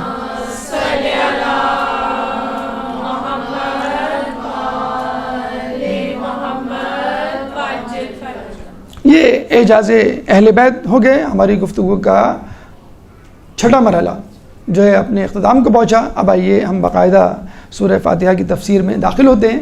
سورہ فاتحہ کی تفسیر میں سب سے پہلے اعوذ باللہ من الشیطان الرجیم آیت سورہ کا حصہ تو نہیں ہے لیکن ریکمنڈ کیا گیا ہے. اللہ تعالیٰ جو ہے وہ سورہ نحل آیت نمبر 99، سورہ نحل قرآن کا 16واں سورہ ہے، چیپٹر 16 ورس نمبر 99. اللہ تعالیٰ فرماتا ہے فَإِذَا قَرَأْتَ الْقُرْآنَ فَاسْتَعِذْ بسم اللہ من الشیطان الرجیم. جب تم قرآن کی قرات کرو تو اللہ تعالیٰ فَاسْتَعِذْ بِاللَّهِ کہ تم اللہ تعالیٰ سے استعاذہ طلب کرو، یعنی پناہ طلب کرو. کس سے؟ شیطان مردود سے. تو کیوں ضروری ہے؟ باقاعدہ طور پہ ریکمنڈ کیا گیا ہے خصوصی طور پہ سورہ فاتحہ اور قرآن کو شروع کرنے سے پہلے کہ آپ قرآن پڑھتے ہوئے، سورہ فاتحہ پڑھتے ہوئے خصوصی طور پہ اللہ سے ملنے جا رہے ہیں. مولا فرماتے ہیں کہ جب میں اللہ سے گفتگو کرنا چاہتا ہوں تو نماز پڑھتا ہوں، اور جب میں چاہتا ہوں اللہ مجھ سے گفتگو کرے تو میں قرآن پڑھتا ہوں. لیکن اس کی ابتدا تو آپ کرتے ہیں نا. جب آپ کہتے ہیں بھائی تم سے بات کرنے کا جی چاہ رہا ہے اس لیے فون کیا، تو ابتدا تو آپ کرتے ہیں نا بھائی، یہ کہہ کے فون کر کے کہ بھئی آپ سے بات کرنے کا جی چاہ رہا تھا اس لیے میں نے فون کیا. تو اب سورہ فاتحہ پڑھ کے اللہ کو بتلا رہے ہیں میں آپ سے بات کرنا چاہتا ہوں. تو اللہ تو یہی کہے گا نا بھئی یہ جو باقی چیزیں ہیں اس کو تو آہستہ کر دو. وہاں سے آواز آتی ہے نا بھئی شور بہت آ رہا ہے، کوئی ٹی وی چل رہا، ہاں ٹی وی چل رہا، سوری میں ٹی وی بند کر دیتا ہوں. ہاں ٹریفک کا شور بند ہے، اچھا ٹھیک ہے میں کھڑکی دروازے بند کرتا ہوں. یہ کرتے ہیں نا بھئی آواز بہت آ رہی ہے، وہاں کا آدمی کہتا ہے بھئی میں آپ کی آواز. تو اللہ تعالیٰ کی آواز سننے کے لیے کلیئر کٹ آپ کو تمام چیزوں کے دروازے بند کرنے ہوں گے. اور سب سے جو شور زدہ دروازہ ہے، خطرناک دروازہ ہے، وہ شیطان کا ہے. تو آپ شیطان سے پناہ مانگ لیں تو وہ آپ کی توجہ کو منتشر نہیں کر پائے گا. شیطان سے آپ پناہ مانگ لیں تو پھر شیطان آپ کو آپ کے دل میں وسوسے اور وہم تہمات جو ہے وہ نہیں ڈالے گا. تو سب سے پہلے آپ کہیں کہ اللہ میں تجھ سے اکیلے ملنے آیا ہوں, میں تیرے دشمن کے ساتھ نہیں آیا, میں تیرے دشمن کے وہم اور وسوسوں کے ساتھ نہیں آیا, میں تو اکیلے ملنے آیا ہوں. کہتے ہیں نا کہ جب آپ کسی کو بلاتے ہیں کہ بھئی آپ اکیلے آئیے, کسی اور کے ساتھ مت آئیے گا, یہ نہ ہو کہ آپ بھی تیاری کر کے آ رہے ہیں خدا نخواستہ اس کو کوئی ضرر پہنچانے کے لیے. تو اللہ تعالیٰ کہتا ہے کہ تم اکیلے آنا تاکہ راز و نیاز کی بات ہو, اور خصوصی طور پہ میرے دشمن اور اپنے خود کے دشمن شیطان کو نہیں لانا. تو ہم اللہ تعالیٰ سے جو ہے وہ شیطان کی شر کی پناہ مانگتے ہیں کہ اللہ ہمیں جو ہے وہ شیطان سے بچا اور مکمل طور پہ ہمیں اس راہ پہ چلا جو کہ ہمارے لیے مشکل ہے, شیطان کے ساتھ چلنا. پھر اس کے بعد آپ پڑھتے ہیں بسم اللہ الرحمن الرحیم. اس کا تذکرہ ایک وقفے کے بعد انشاءاللہ پھر ہم اپنی گفتگو کا سلسلہ جاری رکھیں گے. ایک درود پڑھ دیں محمد والے محمد.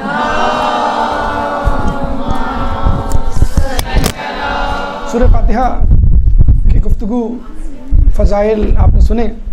اب ہم باقاعدہ طور پہ سورہ فاتحہ میں داخل ہوتے ہیں اور اس کی پہلی آیت بسم اللہ الرحمن الرحیم کی تفصیل اور تفسیر میں جاتے ہیں.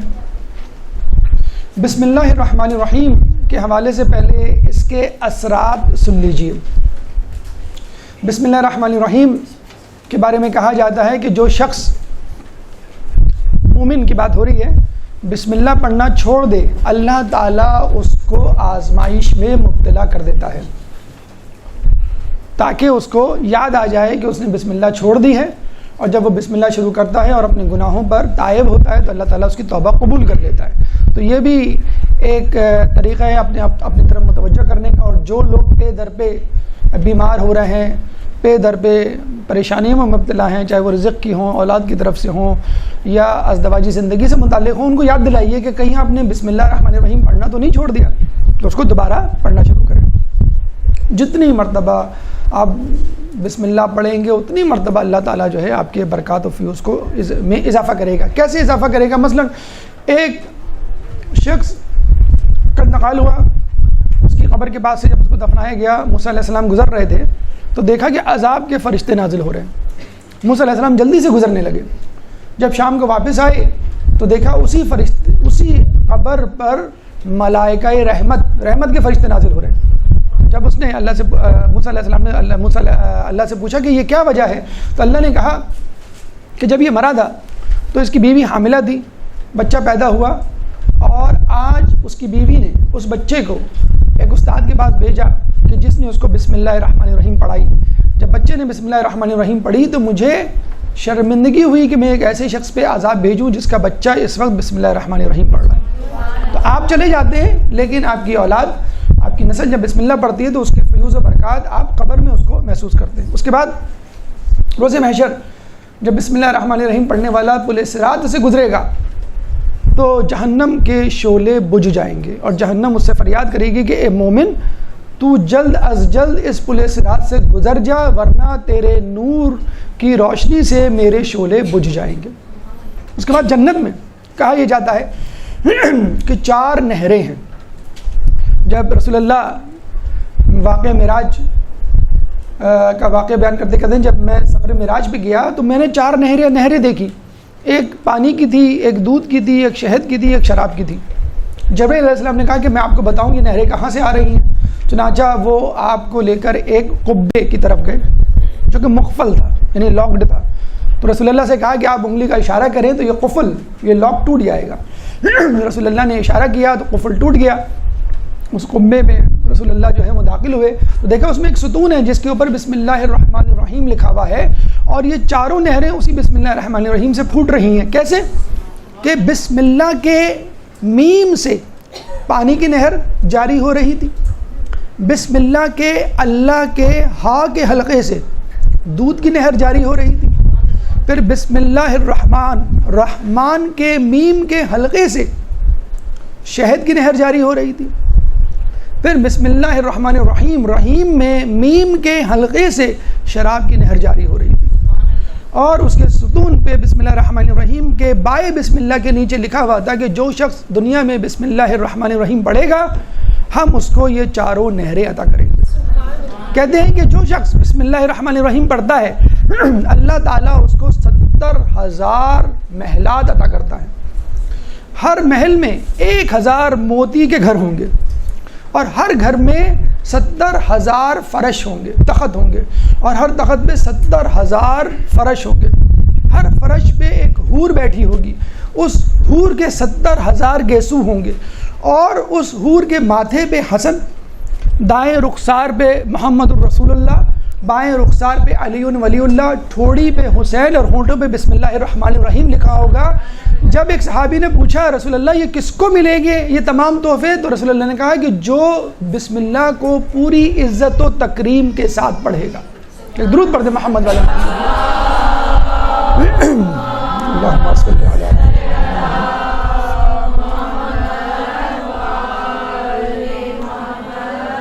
اس کے علاوہ بہت زیادہ فضائل بسم اللہ کے منقول ہیں، مذکور ہیں، اور ہم نے دعائے کمیل کے ضمن میں ان کو تذکرہ کیا. آپ چاہیں تو الگ سے وہاں سن سکتے ہیں. یہاں پہ وہی فضائل آپ کے سامنے پیش کیے گئے جن کی تکرار کرنا جو ہے وہ مناسب نہیں تھے، نئے فضائل آپ کے سامنے پیش کیے. بہرحال اس کے بعد ہم دیکھتے ہیں کہ بسم اللہ الرحمن الرحیم میں جب اللہ تعالیٰ بسم اللہ شروع کرتا ہے یا کرواتا ہے تو کہا جاتا ہے کہ خود بسم اللہ الرحمن الرحیم کی تفسیر اتنی طویل ہے، اتنی مفصل گہرائی اور گہرائی لیوی ہوئی ہے کہ خود رسول اللہ فرماتے ہیں کہ اگر میں بسم اللہ الرحمن الرحیم کی تفصیل بیان کروں تو 40 اونٹ بار ہو جائیں، لوڈڈ ہو جائیں، یعنی اس پہ کتابیں لکھی جائیں، پھر ان کتابوں کو اونٹ پہ رکھا جائے تو 40 اونٹ اس سے پر ہو جائیں گے فقط بسم اللہ الرحمن الرحیم کی تفصیل سے.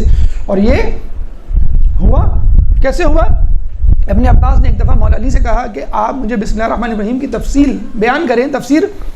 تو کہتے ہیں ابن عباس کہ شب کی سیاہی سے لے کر فجر کی سفیدی تک وقت گزرتا رہا لیکن مولا علی بسم اللہ کی تفسیر مکمل بیان نہیں کر سکے، بلکہ وہ تو بسم اللہ کے سین تک نہیں پہنچے. کیسے پہنچتے کہ خود بائے بسم اللہ کا نقطہ خود مولا علی ہے، وہ نقطے سے باہر نکلتے تو با تک پہنچتے، پھر جو ہے وہ سین تک پہنچتے. بہرحال تو بسم اللہ کی تفسیر بیان کرنا ممکن نہیں مکمل طور پہ، 40 اونٹ سے جو ہے وہ پار ہو جائے. یہ کیسے ممکن ہے ہم کہ ایک نشست میں مختصر وقت میں. بہرحال تو بسم اللہ میں جو با کا نقطہ ہے اس کی تفصیل آپ نے سن لی کہ مولا فرما رہے ہیں کہ میں ہی وہ نقطہ با ہوں. پھر اسم آتا ہے بے اس میں، اصل میں یہ لفظ ہے بے اس میں، تو ملا کر ہم نے کر دیا بسم اللہ کے نام سے. جب بھی آپ کوئی روڈ بناتے ہیں اس کا افتتاح کرواتے ہیں تو اس کی نام کس کے نام کی تختی؟ جو آپ کے نزدیک بزرگ ترین بہترین شخص ہوتا ہے. کسی عمارت پہ کوئی بورڈ لگاتے ہیں تو اس زمانے کا بہترین شخص ہوتا ہے. تو اللہ تعالیٰ جب کوئی کام شروع کروانا چاہتا ہے تو چاہتا ہے کہ بندہ اس کا نام لے تاکہ اللہ تعالیٰ کی رضا اس میں شامل ہو جائے. اور اگر وہ کام غلط ہے تو وہ کام شروع ہی نہیں ہوگا، ختم ہونا تو بہت دور کی بات. اور اگر اچھا کام ہوگا اور اللہ کی اعانت اللہ کے نام سے نہیں شروع ہوا وہ کام جو ہے مکمل نہیں ہوگا. علی کے صحابی ایک دفعہ بیٹھے، جیسی بیٹھے چارپائی سے گر کے چوٹ لگا بیٹھے، سر پھٹ گیا. تو کہنے لگے مولا مجھ سے کیا ایسی خطا ہوئی جو اللہ تعالیٰ نے مجھے اتنی بڑی سزا دی؟ تو مولا نے کہا کہ تم نے بیٹھتے وقت بسم اللہ الرحمن الرحیم نہیں کہا تھا.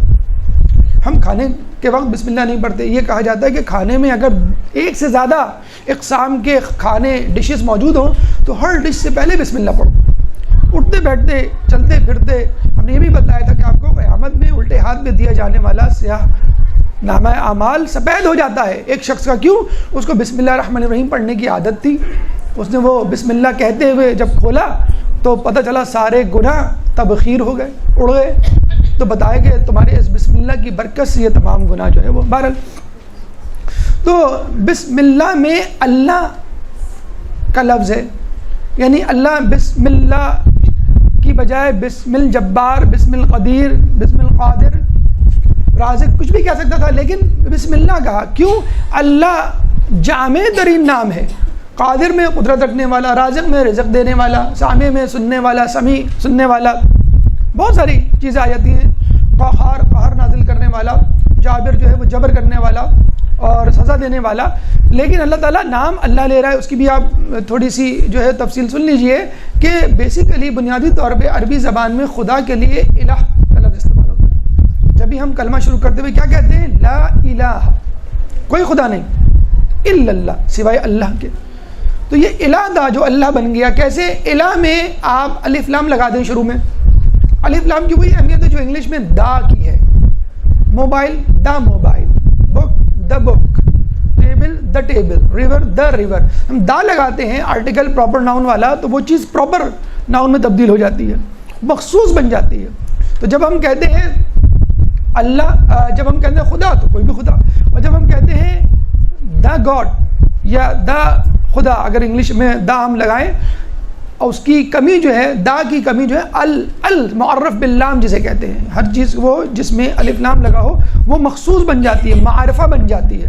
تو یہ وہی الہ ہے جس میں آپ نے الف لام لگا دیا بتلانے کے لیے یہ عیسائیوں کا خدا نہیں، یہ ہندوؤں کا خدا نہیں، یہ جو ہے وہ زرتشتیوں کا خدا نہیں، یہ وہ خدا ہے جو حقیقی خدا ہے، اور حقیقی خدا میں ال لگتا ہے، اللہ، الہ نہیں، اللہ، اس لیے اللہ۔ اور یہ بھی کہا جاتا ہے کہ اسم اعظم کے بارے میں کہا جاتا ہے کہ اسم برقیہ کے پاس ایک اسم اعظم تھا اور ملکہ بلقیس کا وہ تخت لے آیا پلک جھپکتے ہوئے، اللہ اسم اعظم سے قریب ترین ہے، اتنا قریب ترین جتنا سیاہی، آنکھ کی سیاہی سفیدی سے۔ تو اللہ کے بارے میں بہت سارے علماء کا خیال ہے کہ یہی اسم اعظم ہے۔ پھر اللہ کہتا ہے بسم اللہ الرحمن الرحیم۔ دیکھیں ہم اللہ تعالیٰ کی بہت ساری صفات، قہار ہے، جبار ہے، رازق ہے۔ پہلی بات تو یہ ہے کہ وہ صفات جن سے ہمیں سزا ملنے کی توقع ہے وہ تو ہم استعمال ہی نہیں کریں گے۔ ہم جا کے کہیں اللہ تو جو کہ سزا دینے والا ہے، تو ہم تو سزا ہی ذہن میں رکھ کے نہیں آئیں کہ ہمیں سزا چاہیے ہی نہیں، ہمیں تو رحمت چاہیے۔ تو ہم شروع کرتے ہیں رحمان سے، اور رحمان میں بھی اللہ تعالیٰ کی رحمت شامل ہے اور رحیم میں بھی اللہ تعالیٰ کی رحمت شامل ہے۔ کیا فرق ہے؟ رحمان کا مطلب ہے سب پہ رحم کرنے والا۔ کچھ لوگ ہوتے ہیں نا مجلس میں، جو مجلس میں شامل نہیں ہوتے ہیں لیکن نیاز کے وقت آ جاتے ہیں، لیکن پھر بھی ہم ان کو دیتے ہیں، کوئی بات نہیں، چلو۔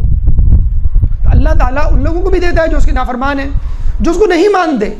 فرعون، حامان، شداد، قارون، کتنا عطا کیا تھا ان کو، حالانکہ دشمن تھے، اللہ ان کو بھی دیتا ہے۔ کیوں؟ اللہ کی مخلوق ہے۔ جس طرح ماں باپ اپنے اس بچے کو بھی دیتے ہیں جو نافرمانی کرتا ہے، کھانا دیتے ہیں، لباس دیتے ہیں، گھر میں جو ہے اور چیزیں اس کو شیئر کرواتے ہیں۔ تو اللہ تعالیٰ رحمانیت کی وجہ سے اپنے نافرمانوں کو بھی دیتا ہے، لیکن اس میں ایک مسئلہ ہے کہ اللہ کی رحمانیت دنیا تک محدود ہے، عارضی ہے، قیامت میں نہیں ملے گی۔ یعنی قیامت میں جو آپ دیکھتے ہیں اللہ کے منکروں کو یا یہود و نصارہ کو منحرف جو ہو چکے ہیں یا ایتھیسٹ ملحدوں کو، ان کو قیامت میں کچھ بھی نہیں ملے گا۔ تو اللہ تعالیٰ کی رحمانیت عموم کا درجہ رکھتی ہے، ہر کسی کو دے گا وہ، اور دنیا تک محدود ہے۔ پھر اللہ فرماتا ہے بسم اللہ الرحمن الرحیم، جو رحمان بھی ہے رحیم بھی ہے۔ رحیم کا مطلب ہے رحمت والا، لیکن ایسی رحمت جو ہمیشہ اس کے ساتھ رہے گی، دنیا میں بھی آخرت میں بھی۔ دنیا میں تو ٹھیک ہے، لیکن آخرت میں اللہ کی رحمت فقط ان لوگوں کے ساتھ ہوگی جو اس کے فرما بردار ہیں۔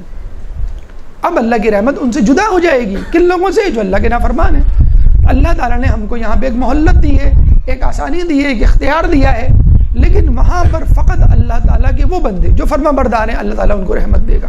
اور رحیمیت کا مطلب یہ بھی ہوتا ہے کہ اللہ تعالیٰ رحمت کا حامل ہے ہمیشہ سے، اس کا اظہار ہمیشہ کرتا ہے۔ مثلا ایک نام ہے عالم، علم رکھنے والا، لیکن ممکن ہے کہ وہ پہلے علم نہ رکھتا ہو۔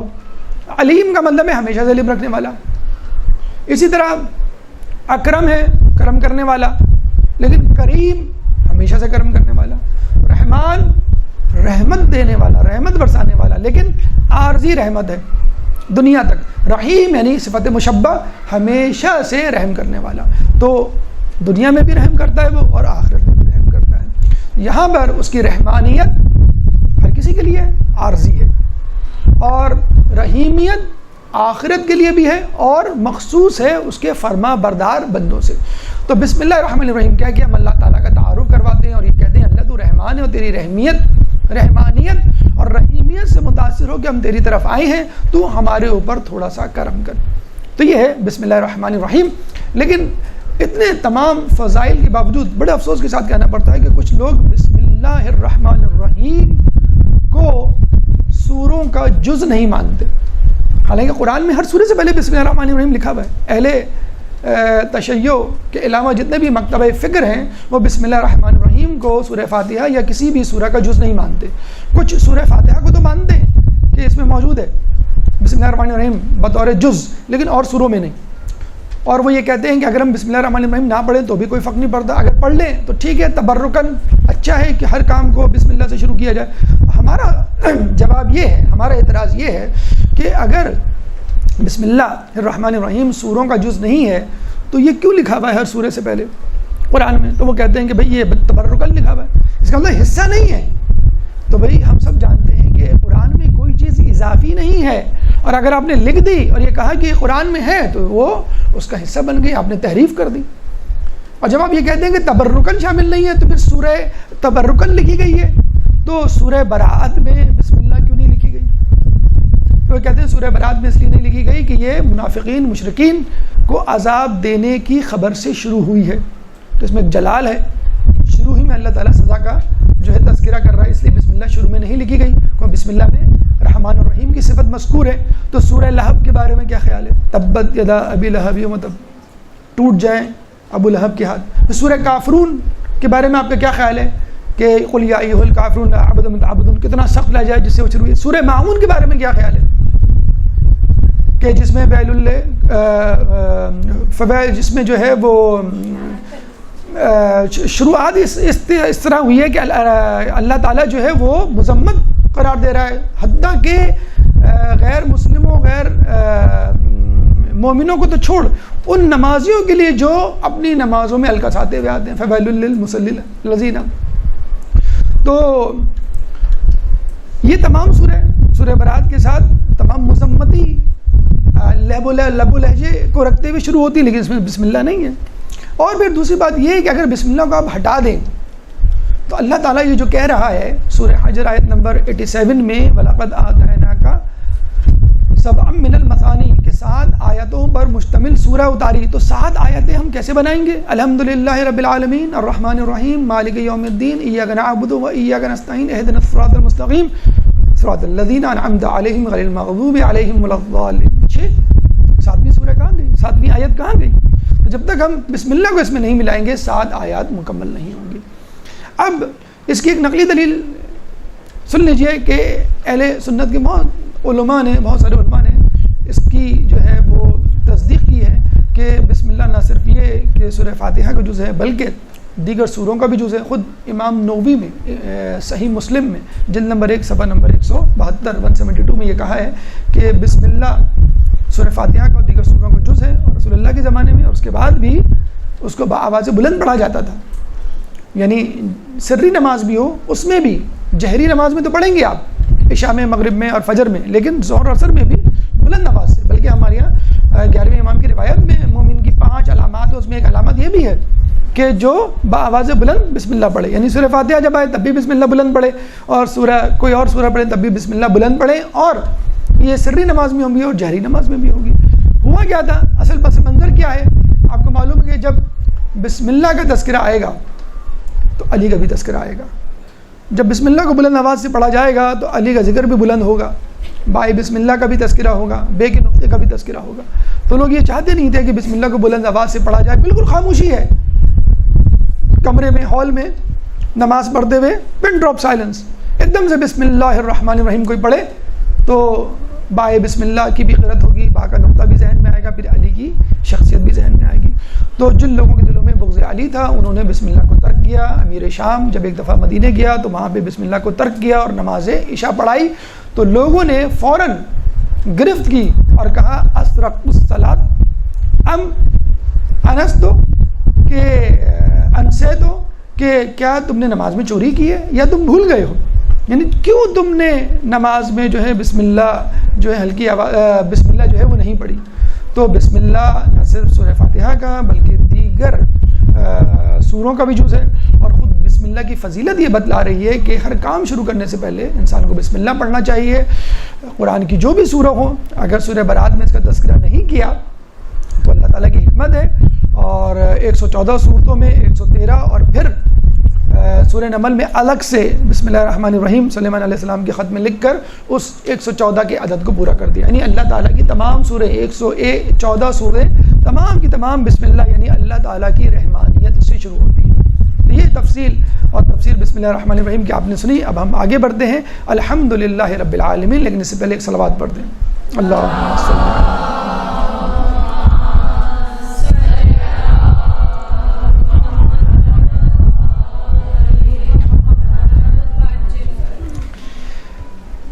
علی الحمدللہ رب العالمین میں آپ نے دیکھا کہ پہلا بسم اللہ الرحمن الرحیم تو سورہ کی ابتدا کی آیت، اور اب نفس مضمون متن مضمون شروع ہو رہا ہے، اصل مدعا بیان کر رہے ہیں ہم. اور آپ کو معلوم ہے جب بھی اللہ تعالیٰ سے دعا سورہ فاتحہ کیا ایک دعا ہے، جب بھی ہم دعا کرتے ہیں پہلے اللہ تعالیٰ کی حمد و ثنا کرتے ہیں. سورہ دعائے کمیل میں آپ نے دیکھا ہم نے اللہ تعالیٰ کی پہلے حمد و ثنا کی. تو جب ہم دعا کرتے ہیں تو پہلے اللہ تعالیٰ کی حمد و ثنا کرتے ہیں. اس کی وجہ یہ ہوتی ہے کہ ہمیں بتلانا ہوتا ہے کہ اللہ تو بہت بڑا ہے، بہت بلند ہے، ہمیں دیتے ہوئے ہماری خطا کو نہیں اپنی عطا کو دیکھ، ہمارے ظرف کو نہیں اپنے ظرف کو دیکھ. اور کس تعریفی جملے سے اس کی ابتدا کر رہے ہیں، الحمدللہ رب العالمین، تمام تعریفیں اللہ کے لیے ہیں. یعنی ہم کس چیز کی تعریف کریں؟ چنانچہ بس ہم یہ کہہ دیتے ہیں کہ بس تمام تعریفیں آپ کی ہیں، جو بھی تعریف دنیا میں کی گئی ہے، کی جائے گی یا کی جاتی ہے، وہ سب آپ کے لیے. معرف باللام دا، اور جب ہم دا لگاتے ہیں نہ صرف کوئی چیز مخصوص بن جاتی ہے، پراپر ناؤن میں آ جاتی ہے، بلکہ کلیت عمومیت کا درجہ اختیار کر لیتی ہے. جب ہم کہتے ہیں الحمدللہ رب العالمین تو ہم کہتے ہیں تعریف اللہ کے لیے ہے. جب ہم کہتے ہیں الحمدللہ رب العالمین تمام تعریف اللہ کے لیے. اور اس کا ایک ترجمہ یہ بھی ہو سکتا ہے الحمدللہ رب العالمین تعریف تو بس اللہ ہی کے لیے، یہ بھی ترجمہ ہو سکتا ہے. حمد کسی شے کی اختیاری صفات کی تعریف حمد کہلاتی ہے. ایک اور لفظ استعمال کیا جاتا ہے مدحت یا مدح، کسی شے کی غیر اختیاری صفت مدحت یا مدح کہلاتی ہے. جیسے موتی کی تعریف کریں آپ، بڑا خوبصورت ہے، چمکدار ہے، سفید ہے اور بڑا صاف ہے، تو موتی نے یہ صفت اپنے اندر خود نہیں پیدا کی، اس میں موجود ہے. اس لیے اللہ تعالیٰ کی مدحت یا مدح نہیں کریں گے بلکہ ہم حمد کریں گے. ایک اور تعریف کے لیے جملہ لفظ استعمال ہوتا ہے شکر. شکر اس شخص کا، اس چیز کا کیا جاتا ہے جس سے آپ کو کوئی فائدہ ہو رہا ہو.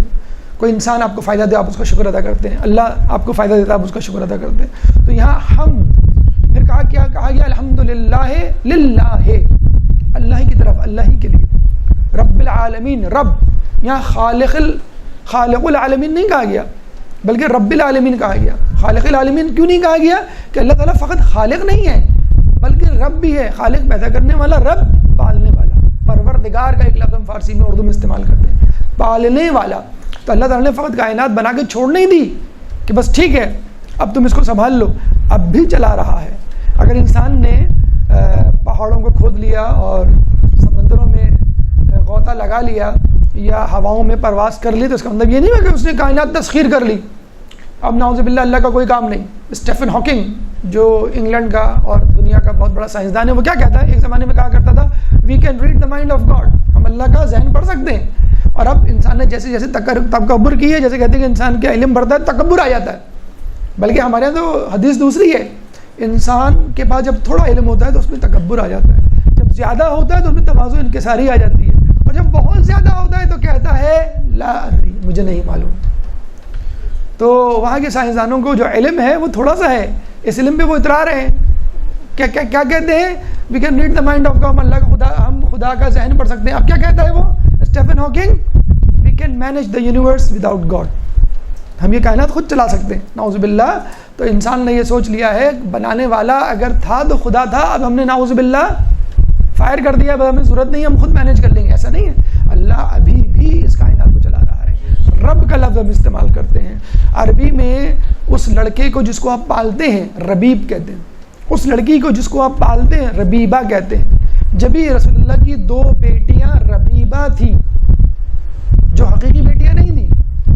خدیجہ بنت خویلد کی بہن حالہ کی بیٹیاں تھیں جن کے مرنے کے بعد رسول اللہ نے 2 کو پالا تھا.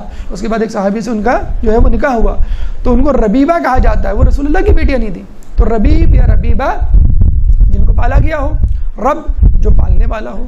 رب العالمین، رب الدنیا نہیں کہا، رب العالمین کا. عالمین ہم نے پہلے بتلایا تھا آپ کو دعائے کمیل کی تشریح کرتے ہوئے کہ جس دنیا میں ہم رہ رہے ہیں، جس میں چاند ستارے ہیں، یہ گلیکسی ہے فقط، اور اس جیسی 4 بلین جو ہیں وہ گلیکسیز ہیں.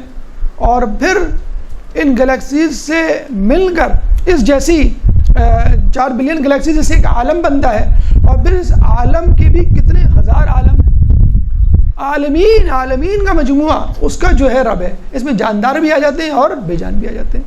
تو اللہ تعالیٰ جو ہے تعریف کے قابل ہے، تمام تعریف کے قابل ہے، اور اس نے تمام عالمین کو پیدا کیا. فقط ایک عالم ہے کہ دنیا کو نہیں پیدا کیا، وہ دنیا بھی پیدا کر کے بیٹھا ہوا ہے جو جنت کی صورت ہے، جس میں اس کے فرما بردار لوگ جائیں گے.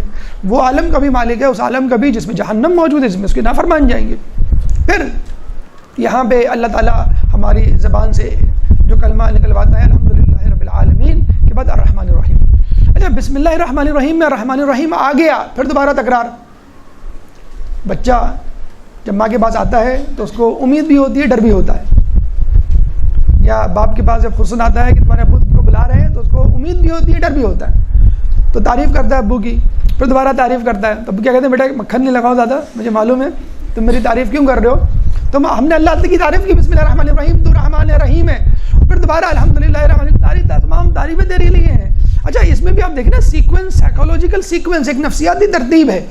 جو سائیکولوجیکلی ترتیب یا مراحل یا ذہنی خیالات آپ کے اندر ابھرتے ہیں نا، ان کی ترتیب سے وہ جملے نکلتے ہیں. بے اختیار حالت میں بھی یہی جملے نکلیں گے، بسم اللہ الرحمن الرحیم الحمدللہ رب العالمین. دوبارہ رحمان الرحیم کہ اللہ تو بہت رحمان اور رحیم ہے. ہم پہلے بھی کہتے چکے، ہم تجھے دوبارہ بدلا رہے ہیں، یہ تو بھول نہ جانا خدا نخواستہ. یہ نہیں کہ ہمیں سزا دینے پہ تو لائے، تو رحمان ہے، تو رحیم ہے، تو کیوں سزا دے گا. اب نہیں کہتے بچہ آتا ہے، امی آپ کتنی اچھی ہیں، بیٹا یہ بتاؤ تمہیں چاہیے کیا، فریج میں جو کیک رکھا ہے وہ چاہیے، جاؤ لے لو. تو ہم آگے امی کی تعریف کرتے ہیں، ابو کی تعریف کرتے ہیں. تو اللہ کی ہم تعریف کرتے ہیں کہ اللہ تو جس قابل ہے اور جو ظرف رکھتا ہے اس کے مطابق ہمارے ساتھ معاملہ کر. رحمان رحیم کہتے ہیں. اور یہ ہم پڑھ چکے ہیں پہلے بھی کہ جو لوگ اپنے نفوس پہ اسراف کرتے ہیں، یعنی گناہ کر بیٹھتے ہیں، کہ جو لوگ اپنے نفوس پہ اسراف کرتے ہیں، اللہ تعالیٰ ان سے کیا کہتا ہے کہ لا تقنطوا من رحمت اللہ، ہے کہ تم اللہ کی رحمت سے مایوس نہیں ہونا. ان اللہ یغفر الذنوب جميعا، اللہ تعالیٰ تمام گناہوں کو معاف کرنے والا ہے. قنوطیت یا مایوسی جو ہے وہ کفر ہے. ہاں اپنے آپ سے مایوس ہونا صحیح ہے کہ ہم کسی قابل نہیں، ہم اس قابل نہیں کہ اللہ ہمیں معاف کرے، ہم اس قابل نہیں کہ ہم جنت میں جائیں. لیکن اللہ سے مایوس ہونا کہ اللہ مجھے مایوس نہیں کرے گا، میں کچھ بھی کر لوں میں کامیاب نہیں ہو سکتا، اور اللہ نے میرے لیے کوئی گڈ نیوز یا خوشخبری رکھی نہیں، نعوذ باللہ. یہ سب اللہ تعالیٰ سے جو ہے سوء ظن رکھنا ہے، یہ حرام ہے، گناہ کبیرہ ہے. اپنے طرف سے امام سجاد بھی بہت ساری دعاؤں میں اپنی طرف سے مایوس ہوتے ہوئے نظر آتے ہیں، نظر نہیں آتے، لوگوں کو بدلا رہے ہیں کہ اس طرح جو ہے وہ تم دعا مانگو. اور رحمان الرحیم کے بعد جو ہے جو جملہ آدمی ادا کرتا ہے وہ ہے مالک یوم الدین، جو روز جزا کا مالک ہے. اللہ تعالیٰ بتلا رہا ہے. دیکھو تعریفیں بہت ہو گئی، اب جو ہے یہ بھی ذہن میں رکھ لو کہ جنت بھی ہے اور دوزخ بھی ہے. صرف میٹھا میٹھا ہپ کڑوا کڑوا تھو والی بات نہیں ہوگی کہ جو اچھی چیز ہے بس وہ مانگ لی اور اس پہ نظر کرتوت آپ کے وہ نہیں ہے. تو اللہ فرماتا ہے مالک یوم الدین، کہ میں قیامت کے دن کا مالک ہوں. اور مالک کا مطلب کیا ہے؟ جنت کا بھی مالک، دوزخ کا بھی مالک. جنت میں بھیج دوں یا دوزخ میں بھیج دوں، دونوں چیزیں ہو سکتی. امام سے پوچھا گیا کہ مالک یوم الدین میں یوم الدین سے کیا مراد ہے؟ تو امام فرماتے ہیں یوم الدین سے مراد یوم جزا ہے، حساب کا دن. اور دین جزا میں، جزا کو کہتے ہیں، حساب کو کہتے ہیں عربی میں. مالک ملکیت رکھنے والا. اچھا اگر اللہ یوم الدین ہے یعنی روز قیامت کا مالک ہے، تو کیا اللہ اس وقت دنیا کا مالک نہیں؟ دنیا کا بھی مالک ہے. لیکن اللہ نے اس دنیا میں ہم کو تھوڑی سی مہلت، اختیار، ڈھیل دے رکھی ہے. بس اسی ڈھیل کی وجہ سے انسان سمجھتا ہے کہ میں اللہ کی حاکمیت سے نکل گیا، اس کی ملکیت سے نکل گیا، اب یہ دنیا میری، یہ بادشاہت میری، یہ گھر میرا، یہ آفس میرا، یہ علاقہ میرا، اب میں جو چاہے کروں. انسان تھوڑی سی دیر کے لیے سمجھتا ہے، اور جب وہ دیکھتا ہے مجھے روکنے والا کوئی نہیں، تو نعوذ باللہ کہہ بیٹھتا ہے کہ میں اللہ کو نہیں مانتا کیونکہ وہ مجھے روکتا نہیں. اللہ تعالیٰ ڈھیل دے کر آپ کو آزما رہا ہے، کسی کو گرفت کر کے آزماتا ہے، کسی کو ڈھیل دے کے آزماتا ہے. تو اللہ اس دنیا کا بھی مالک ہے، اس دنیا کا بھی مالک ہے. یہاں پہ ڈھیل دے رہا ہے، اختیار دے رہا ہے تاکہ ہم امتحان سے گزریں اور اللہ یہ دیکھے کہ آپ نے کیا کیا. لیکن قیامت کے دن اللہ تعالیٰ خود بندوں سے پوچھے گا کہ آج کس کا دن ہے. تمام بندے چیخ اٹھیں گے للہ الواحد القہار، کہ یہ دن تیرے لیے ہے، یعنی واحد القہار، کہ اس کے لیے ہے کہ جو قہار ہے، جو عذاب دینے والا ہے، کہ ہمیں اس عذاب سے، سورہ مومن میں اللہ فرماتا ہے اس عذاب سے بچا لے، للہ الواحد القہار۔ لیکن اگر آپ تھوڑا سا غور کریں، قیامت تو ہے اس کی، مکمل طور پہ کوئی اپنی جگہ سے نہیں لے گا جب تک اپنا حساب کتاب نہ دے دے، اور اس وقت کوئی مہلت نہیں ہوگی مزید۔ اس دنیا میں کیا مہلت حقیقی ملی ہوئی ہے؟ بہت کم، بہت کم۔ اگر آپ غور کریں، ہماری زندگی کا ابتدائی حصہ بچپن میں گزر جاتا ہے جس میں خواہشات ہوتی نہیں، ہماری زندگی کا آخری حصہ بڑھاپے میں گزر جاتا ہے جس میں خواہشات ہوتی نہیں، اب بیچ کا حصہ رہ گیا جوانی کا حصہ۔ چلیں ہم اگر فرض کر لیجیے اس کو 15 سال سے 35 یا 45 بھی کر لیں، اس جوانی کے ایام میں ہم کتنے آزاد ہیں، کتنی مہلت ہے، کتنا اختیار ہے۔ شادی سے پہلے والدین کے غلام، شادی کے بعد بیوی کے غلام، یا بیوی شوہر کے غلام، ہے کہ نہیں؟ امی کتنا ٹوکتی، کتنا جسے کہتے ہیں کہ لڑکیوں کی زبان میں پریشان کرتی ہیں، یہ کیا پہن کے جا رہی ہو، یہ ٹھیک نہیں ہے، دوسرا اسکارف پہنو، یہ لباس ٹھیک نہیں ہے، کہاں بیٹھی ہو، ایسے نہیں بیٹھو، ایسے نہیں ہنستے، یہ باتیں نہیں کرتے، یہ نہیں کھاتے، ویسے نہیں ہو۔ تو آدمی پریشان ہو جاتا ہے کہ امی سے کب جان چھوٹے گی، والدین سے کب جان چھوٹے گی، میں کب آزاد ہوں گی۔ شادی ہوئی تو پتہ لگا کہ عورت مرد کی غلامی، اچھا مرد بھی کرتا ہے بیچارہ، وہ بھی اس کو اب آزاد نہ سمجھے، وہ اس کی غلامی میں ہوتا ہے۔ اب دیکھیے مطلب یہ چھوٹی چھوٹی چیزیں میں آپ کو مثال دوں، بھائی پنکھا نہیں چلے گا کیوں، مجھے سردی لگ رہی ہے، نہیں پنکھا چلے گا مجھے گرمی لگ رہی ہے۔ بھائی دال پکانا، نہیں مجھے دال پسند نہیں ہے۔ اچھا آپ جلدی آ جائے گا، نہیں مجھے آفس میں کام ہے۔ یہ چیز یہاں کیوں رکھی ہے، بھائی میں بہت مصروف تھی۔ تو اس کو اس پہ اعتراض ہوتا ہے اور اس کو اس پہ اعتراض ہوتا ہے۔ جب بچے آ جاتے ہیں تو دونوں غلام ہو جاتے ہیں مشترکہ طور پہ، لڑائیاں کم ہو جاتی ہیں، ہم نے دیکھا۔ جب بچے ہو جاتے ہیں تو بچوں کے غلام بن جاتے ہیں۔ بھئی آپ یہ فیٹی فوڈ کیوں کھا رہے ہیں، بروسٹ، برگر، یہ فرینچ فرائی، آپ کسی کیا کریں؟ بچے جب بھی جاتے ہیں کہیں کھانے کے لیے یہی منگواتے ہیں تو ہم بھی ان کے ساتھ بیٹھ کے کھا لیتے ہیں۔ ارے بھئی آپ رات کو کیوں جاگتے ہیں، آپ تو بہت جلدی سونے والے تھے، کیا کریں بچے بڑے ہو گئے ہیں تو گپ شپ کرتے ہیں اور ان کو دیر تک جاگنا ہوتا ہے، ہم بھی پریشان ہوتے ہیں، بچے کیا کر رہے ہیں رات میں اکیلے کمرے میں، تو ان کی چوکیداری کے لیے، یا بچہ کہیں باہر گیا ہوا ہے، ماں جاگ رہی ہے تو وہ بچوں کے پیچھے۔ ایک زمانے میں ڈش انٹینا لگا کرتے تو کہتے تھے کیا کریں، بچوں نے ضد کر کے ڈش انٹینا لگوا دیا، اب بچے موبائل خریدوا رہے ہیں یا جو بھی کام کروا رہے ہیں۔ تو دیکھا جائے غلامی تو ہے۔ آفس میں آپ جاتے ہیں، کیا آپ کی وہاں پر جو ہے وہ حکومت ہے، آپ وہاں پہ جو ہے وہ اپنے باس کے غلام ہوتے ہیں، کانپ رہے ہوتے ہیں، 5 منٹ لیٹ ہو جائیں ٹینشن ہوتی ہے آپ کو، پرنسپل کے غلام ہوتے ہیں، ہوتے نہیں ہوتے۔ اور باس کلائنٹ کا جو غلام ہوتا ہے، دکاندار جو سیٹ ہوتا ہے، وہ بھی کتنی پولائٹنس اور کتنی نرمی سے آپ سے بات کر رہا ہوتا ہے کہ بس آپ جو کہیں کلائنٹ از آلویز رائٹ یا کسٹمر از آلویز رائٹ، یہ ہم نعرہ لگاتے ہیں کہ نہیں لگاتے؟ تو کہنے کا مقصد یہ ہے انسان بیسیکلی غلام ہے، مطلب اپنے آس پاس جو لوگ ہوتے ہیں ان کا غلام ہوتا ہے، اور اگر نہ ہو تو کم از کم اپنے نفس کا غلام ہوتا ہے۔ دیکھا جائے یہ بھی ایک طرح کی غلامی ہے۔ یہ ذرا سا دیکھ لیں مائک،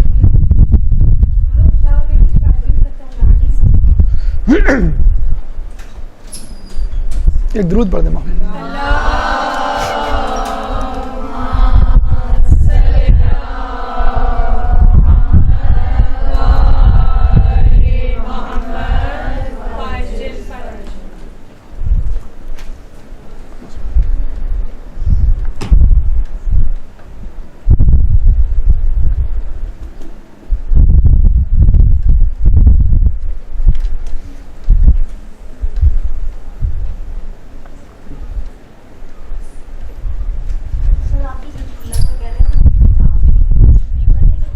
کیا چیز؟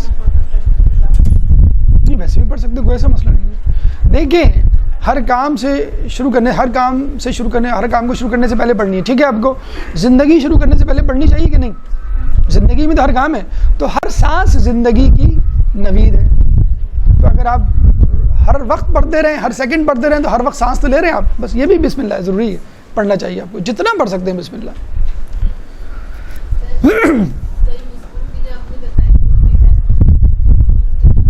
امام نووی نون واو چھوٹی ہے لکھا ہوا ہے اس میں۔ یہ مائک کا بول دیا آپ نے؟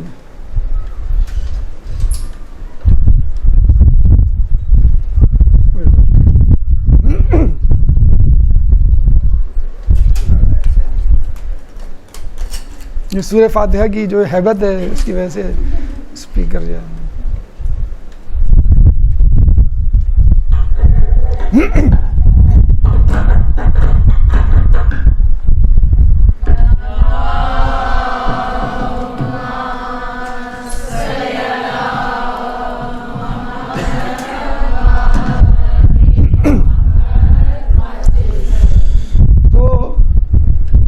پہنچے تھے ہم؟ مالک یوم الدین. تو اللہ تعالیٰ کہہ رہا ہے کہ میں مالک یوم الدین ہوں. اچھا ہم نے کہا کہ انسان جو ہے اس دنیا میں رہتے ہوئے آزاد ہے. کتنا آزاد ہے آپ نے دیکھ لیا. اچھا پھر اس جوانی کے ایام میں اگر فرض کر لیں وہ بیوی بچوں کا یا والدین کا غلام یا دوستوں کا ایک پیئر پریشر گروپ بھی تو ہوتا ہے, پیئر پریشر بھی ہوتا ہے دوستوں کا بھی, یا حکومتی قوانین آڑے آ جاتے ہیں, بہت سارے کام کرنا چاہتے ہیں, مثلاً آپ نہیں کر سکتے سعودی عرب یا یو اے ای آپ جائیں 2 جابز آپ نہیں کر سکتے, پاکستان میں کر سکتے ہیں, یا یو ایس اے وہاں پہ جائیں آپ, وہاں سگنل نہیں توڑ سکتے, پاکستان میں سگنل توڑ سکتے ہیں, یا یہاں پہ رہتے ہوئے بہت سارے مواقع ہوتے ہیں ترقی کے, آپ نہیں آگے بڑھ سکتے کیونکہ کرپشن ہے, سب کچھ عبور کر لیا آپ نے کسی پرچی والے کو جو ہے. تو ان انوائرمنٹل جو فیکٹرز ہیں ان کو بھی آپ کو فیس کرنا پڑتا ہے, یہ بھی آپ کے راہ میں رکاوٹ بنتے ہیں اور آپ بہت ساری خواہشات کو جو ہے وہ پورا نہیں کر پاتے. اچھا پھر یہ سب ہو بھی جائیں تو بیماریاں, حادثات, ایک دم سے حادثہ ہو گیا آپ کو پتہ بھی نہیں, کسی کی ٹانگ ٹوٹ گئی, کسی کی جو ہے وہ ہارٹ ٹوٹ گیا, کسی کو ہارٹ اٹیک ہو گیا, کسی کو شوگر ہو گئی, کسی کو بلڈ پریشر. تو یہ کیا ہے؟ آپ بیماری کے غلام بن جاتے ہیں. آپ کے سامنے گلاب جامن رکھی جائے, آپ نہیں کھاتے, کیوں؟ شوگر ہے. غلام کس کے؟ ڈائبٹیز کے آپ غلام ہوئے. نمک والا قورمہ رکھا جاتا ہے, آپ نہیں کھاتے, کیوں؟ ہمیں جو ہے بلڈ پریشر ہے, آپ بلڈ پریشر کے غلام بن گئے. تو بہتر یہی ہے کہ آپ بیماریوں کے غلام بنیں, بیوی بچوں کے یا شوہر کے غلام بنیں, یا پھر جو ہے دوستوں کے غلام بنیں, باس کے غلام بنیں. آپ ابھی سے اللہ کے غلام بن جائیں. ابھی سے اللہ کے غلام بن جائیں گے تو جو شخص آپ کے ساتھ رہتا ہے کافی عرصے تک, چاہے وہ غلامی کیوں نہ ہو, اس پہ رحم آ جاتا ہے. آپ کیا کہیں گے قیامت کے دن؟ کیا کہہ سکتے ہیں اللہ کو کہ میں تو تیرا پہلے سے ہی غلام ہوں, تو میرا پہلے ہی سے مالک ہے, ابھی تھوڑی تو میرا مالک بنا ہے, میں نے تو پہلے ہی سے اپنے تمام امور تیرے حوالے کر دیے تھے. اس کا ایک قصہ میں آپ کو سنا چکا ہوں رجب علی خیاط کا, کہ جوانی کے ایام میں ایک رشتہ دار خاتون ان پہ فریفتہ ہو گئی تھی. تو گھر میں ان کو اکیلا پایا, دعوت گناہ دی, تو کہتے ہیں کہ وہ بالکل مثل یوسف بھاگے اور یہ دعا کرتے ہوئے بھاگے کہ اللہ اس گناہ کے عوض میری تربیت اپنے ذمہ لے لے, یعنی تو میرا مالک بن جا. اور اس کے بعد سے وہ کہتے ہیں کہ میری معرفت میں اتنی جلدی اضافہ ہونے لگا کہ میں خود حیرت کرنے لگا. اتنا زیادہ عالم نہیں تھے, بہت زیادہ پڑھے ہوئے نہیں تھے. لوگوں نے پوچھا کہ آپ نے کس طرح اتنی جلدی معرفت کے سفر طے کر لیے, بہت سارے علوم والے آپ سے بہت پیچھے. تو انہوں نے کہا کہ میں نے اپنی تربیت اللہ کے حوالے کر دی ہے.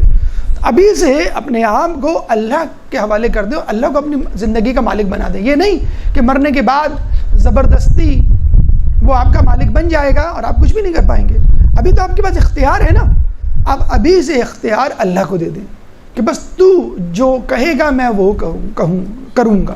تحکم یا الہی کیف شئت فانی قد رضیت بما رضیت. تحکم یا الہی کیف شئت, اے اللہ حکم تو کر, کیف شئت تو چاہتا کیا ہے, فانی قد رضیت بما رضیت میں اس چیز پہ راضی ہوں تو جس پر راضی ہے. ابھی سے اپنے آپ کو, یہ پہلا شعر ہے جو ہمیں شرح اسلام میں واضح میں پڑھایا جاتا ہے. تو ماشاءاللہ پہلے ہی شعر ایسا ہے کہ تزکیہ نفس کے لیے کافی ہے کہ آپ ابھی سے کہہ دیں اے اللہ تو میرا مالک ہے, میرے امور کا مالک ہے, تو جو کہے گا میں وہ کروں گا, جس سے منع کرے گا وہ نہیں کروں گا. بس قیامت کے دن میرے پر وہی رحمانیت اور وہی رحیمیت کا سلسلہ جاری رکھنا جو تو نے ابھی تک جاری رکھا ہوا ہے. ایک درود پڑھ دے محمد والے محمد.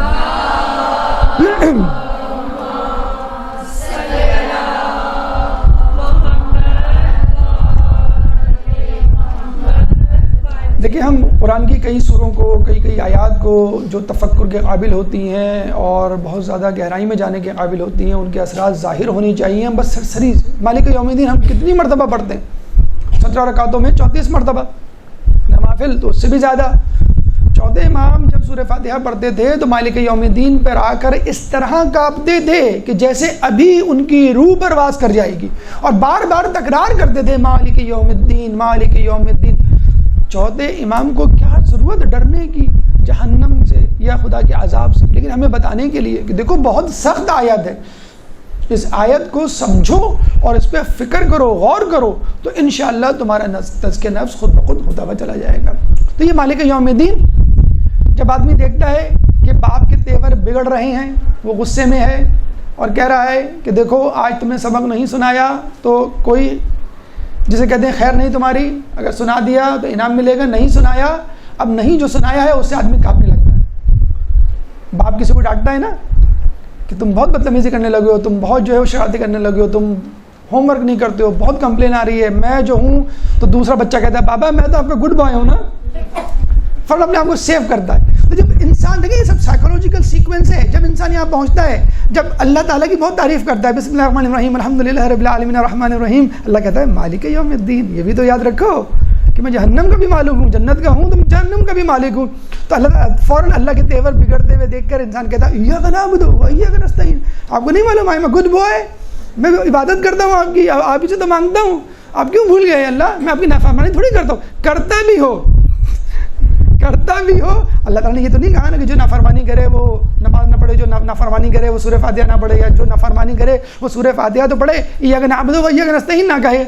وہ بھی کہتا ہے, سب کہتا ہے نا, اللہ میں تو گڈ بوائے ہوں, میں تو آپ کا فرما بردار ہوں, میں تو بہت اچھا بچہ ہوں, اور میں پوری کوشش کرتا ہوں, اور میں عبادت بھی کرتا ہوں. اور اچھا دیکھیں, آپ بہت ساری چیزیں آفر کر سکتے ہیں اللہ تعالیٰ کو, میں یہ کرتا ہوں, میں یہ کرتا ہوں. اللہ تعالیٰ کے لیے آپ نے دو چیزیں سامنے پیش کی کہ میں دو کام کرتا ہوں, اور یہ دونوں کام اللہ کو بہت خوش کرنے والے ہیں. ایاک نعبد و ایاک نستعین. وما خلقت الجن والانس الا ليعبدون. ہم نے نہیں پیدا کیا جنوں انسانوں کو سوائے اس کے کہ وہ ہماری عبادت کریں. ایاک نعبد کہہ کے آپ نے فوراً اللہ کو کہہ دیا کہ بس تو نے جس چیز کے لیے مجھے پیدا کیا تھا وہ چیز, وہی کام, وہی امر میں انجام دے رہا ہوں.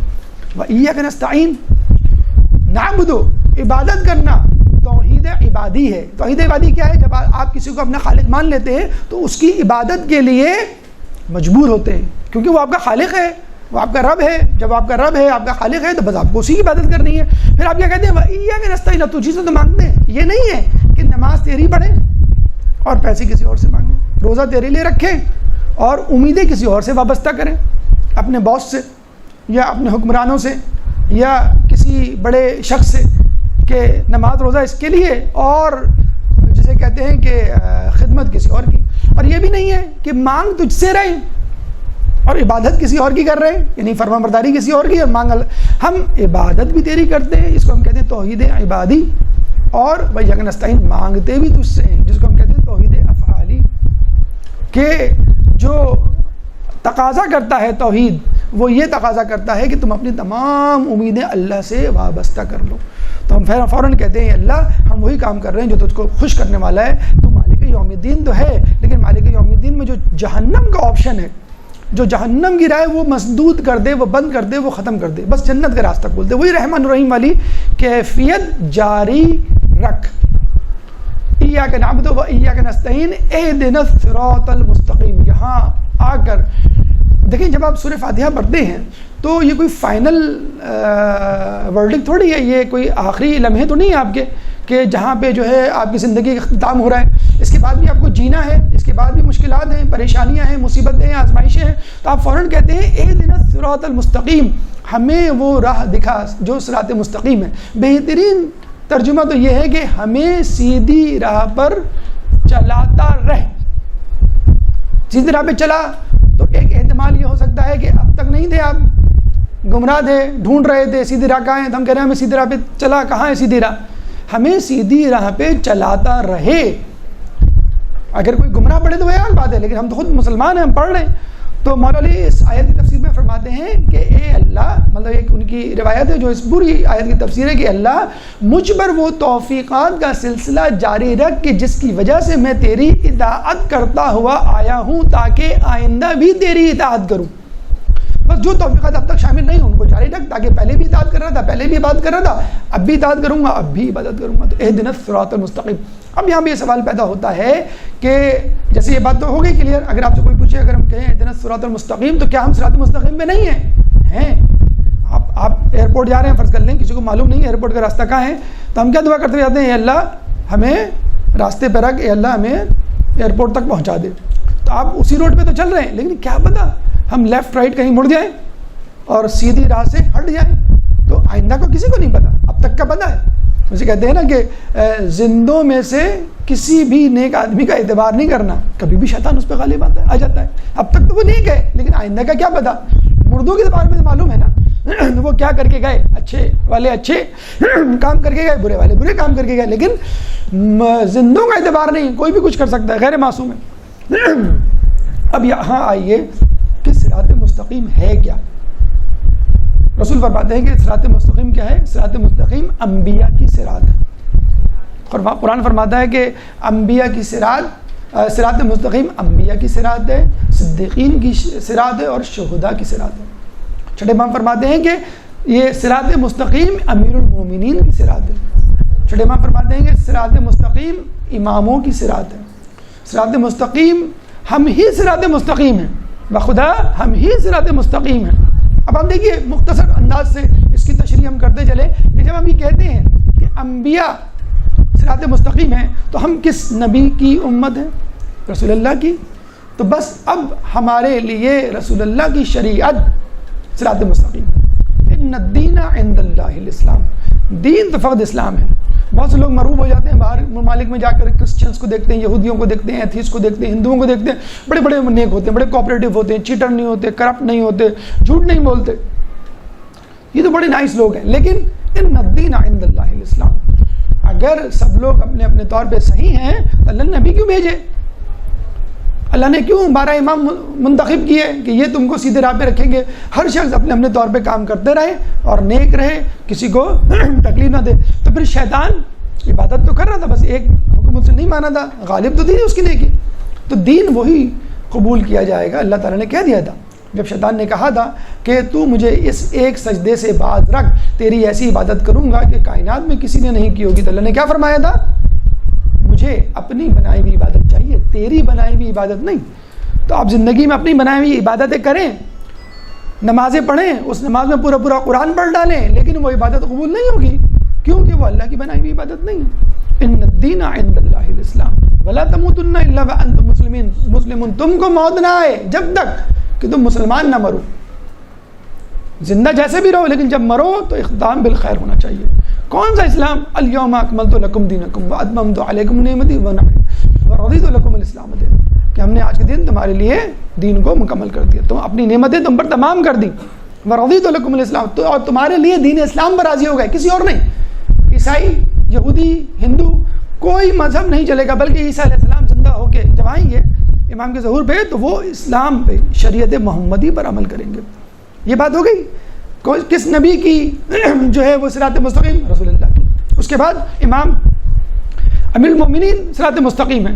جب رسول اللہ کے بعد مولا علی سے خلافت چھینی گئی تو مولا علی نے کیا کہا؟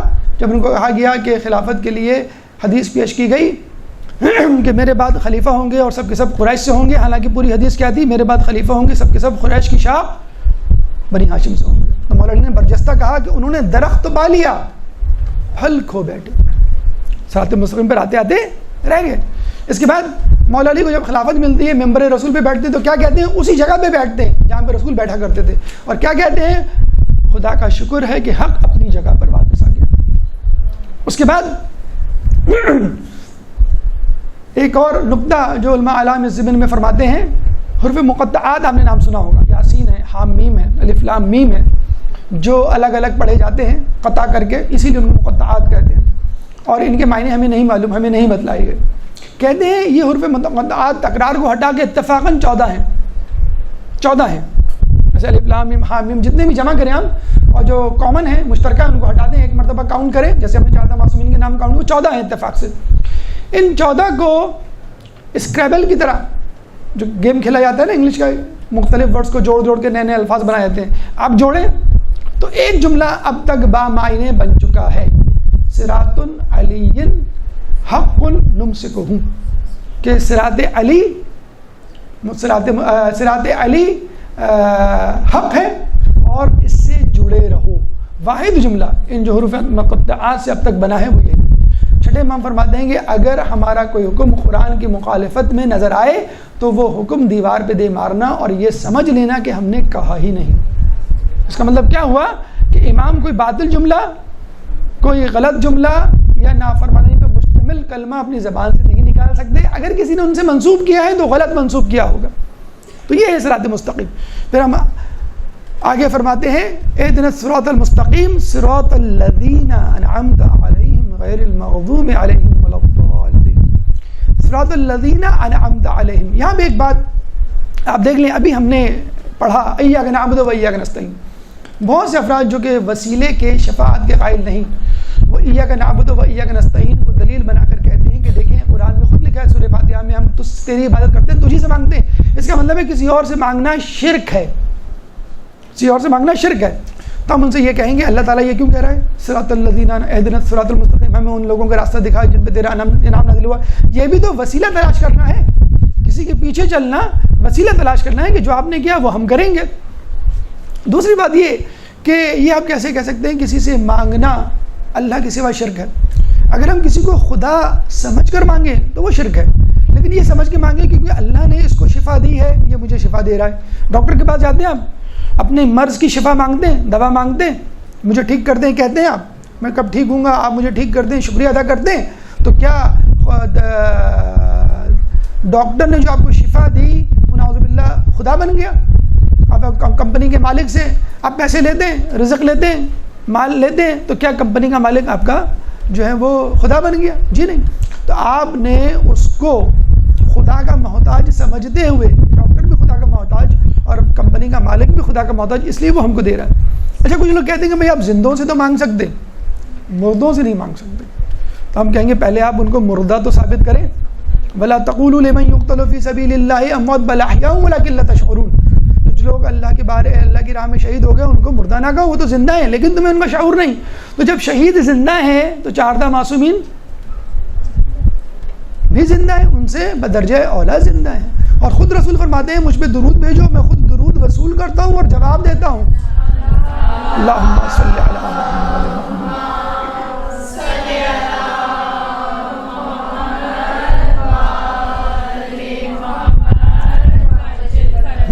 صراط الذین انعمت علیہم، ان لوگوں کی صراط جن پر تیرا انعام نازل ہوا، انبیاء پر، اولیاء پر، ائمہ پر، صدیقین پہ، شہداء پہ، اور ان کے چاہنے والے، ان کے پیروکار پہ. لیکن اور پھر فوراً ہم یہ کہتے ہیں کہ غیر المغضوب علیہم ولا الضالین، ان لوگوں پہ نہیں کہ جن پر تیرا غضب نازل ہوا، ان لوگوں پہ، ان لوگوں کی راہ پہ نہ چلا کہ جو ضالین گمراہ ہیں.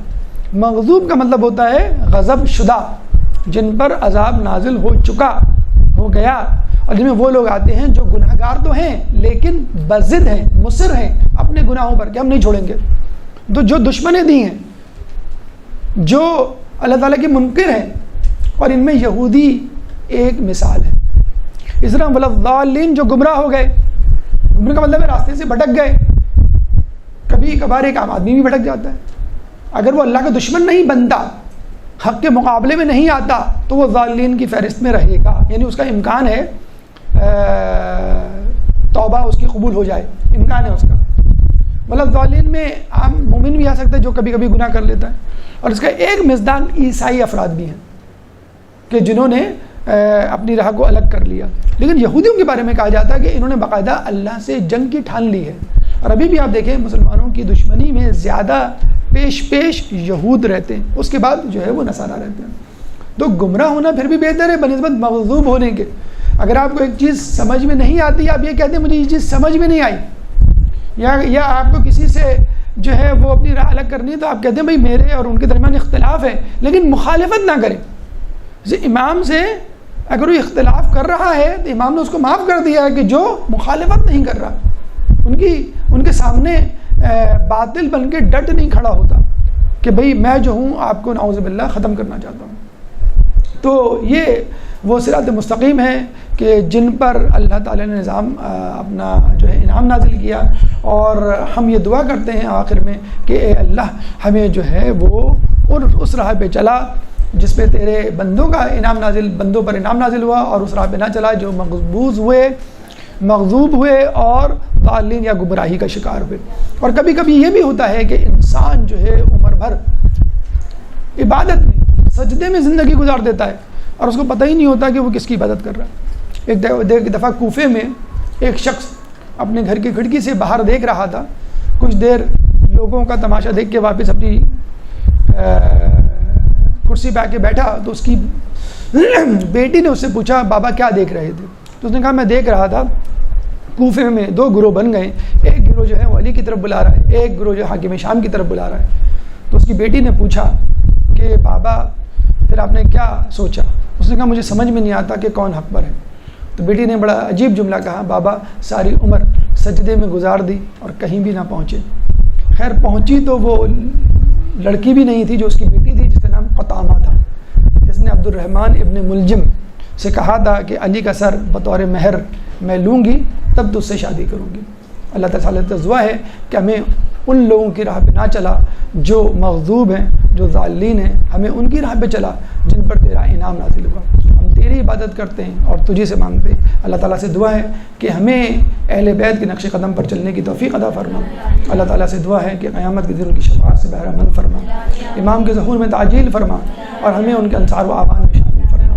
ربنا تقبل منا انك انت السميع العليم وتب علينا انك انت التواب الرحيم برحمتك يا ارحم الراحمين۔ اللجن اللجن اللجن اللجن يا مولا اللجن اللجن اللجن اللجن اللجن اللجن اللجن اللجن يا صاحب السماء اللجن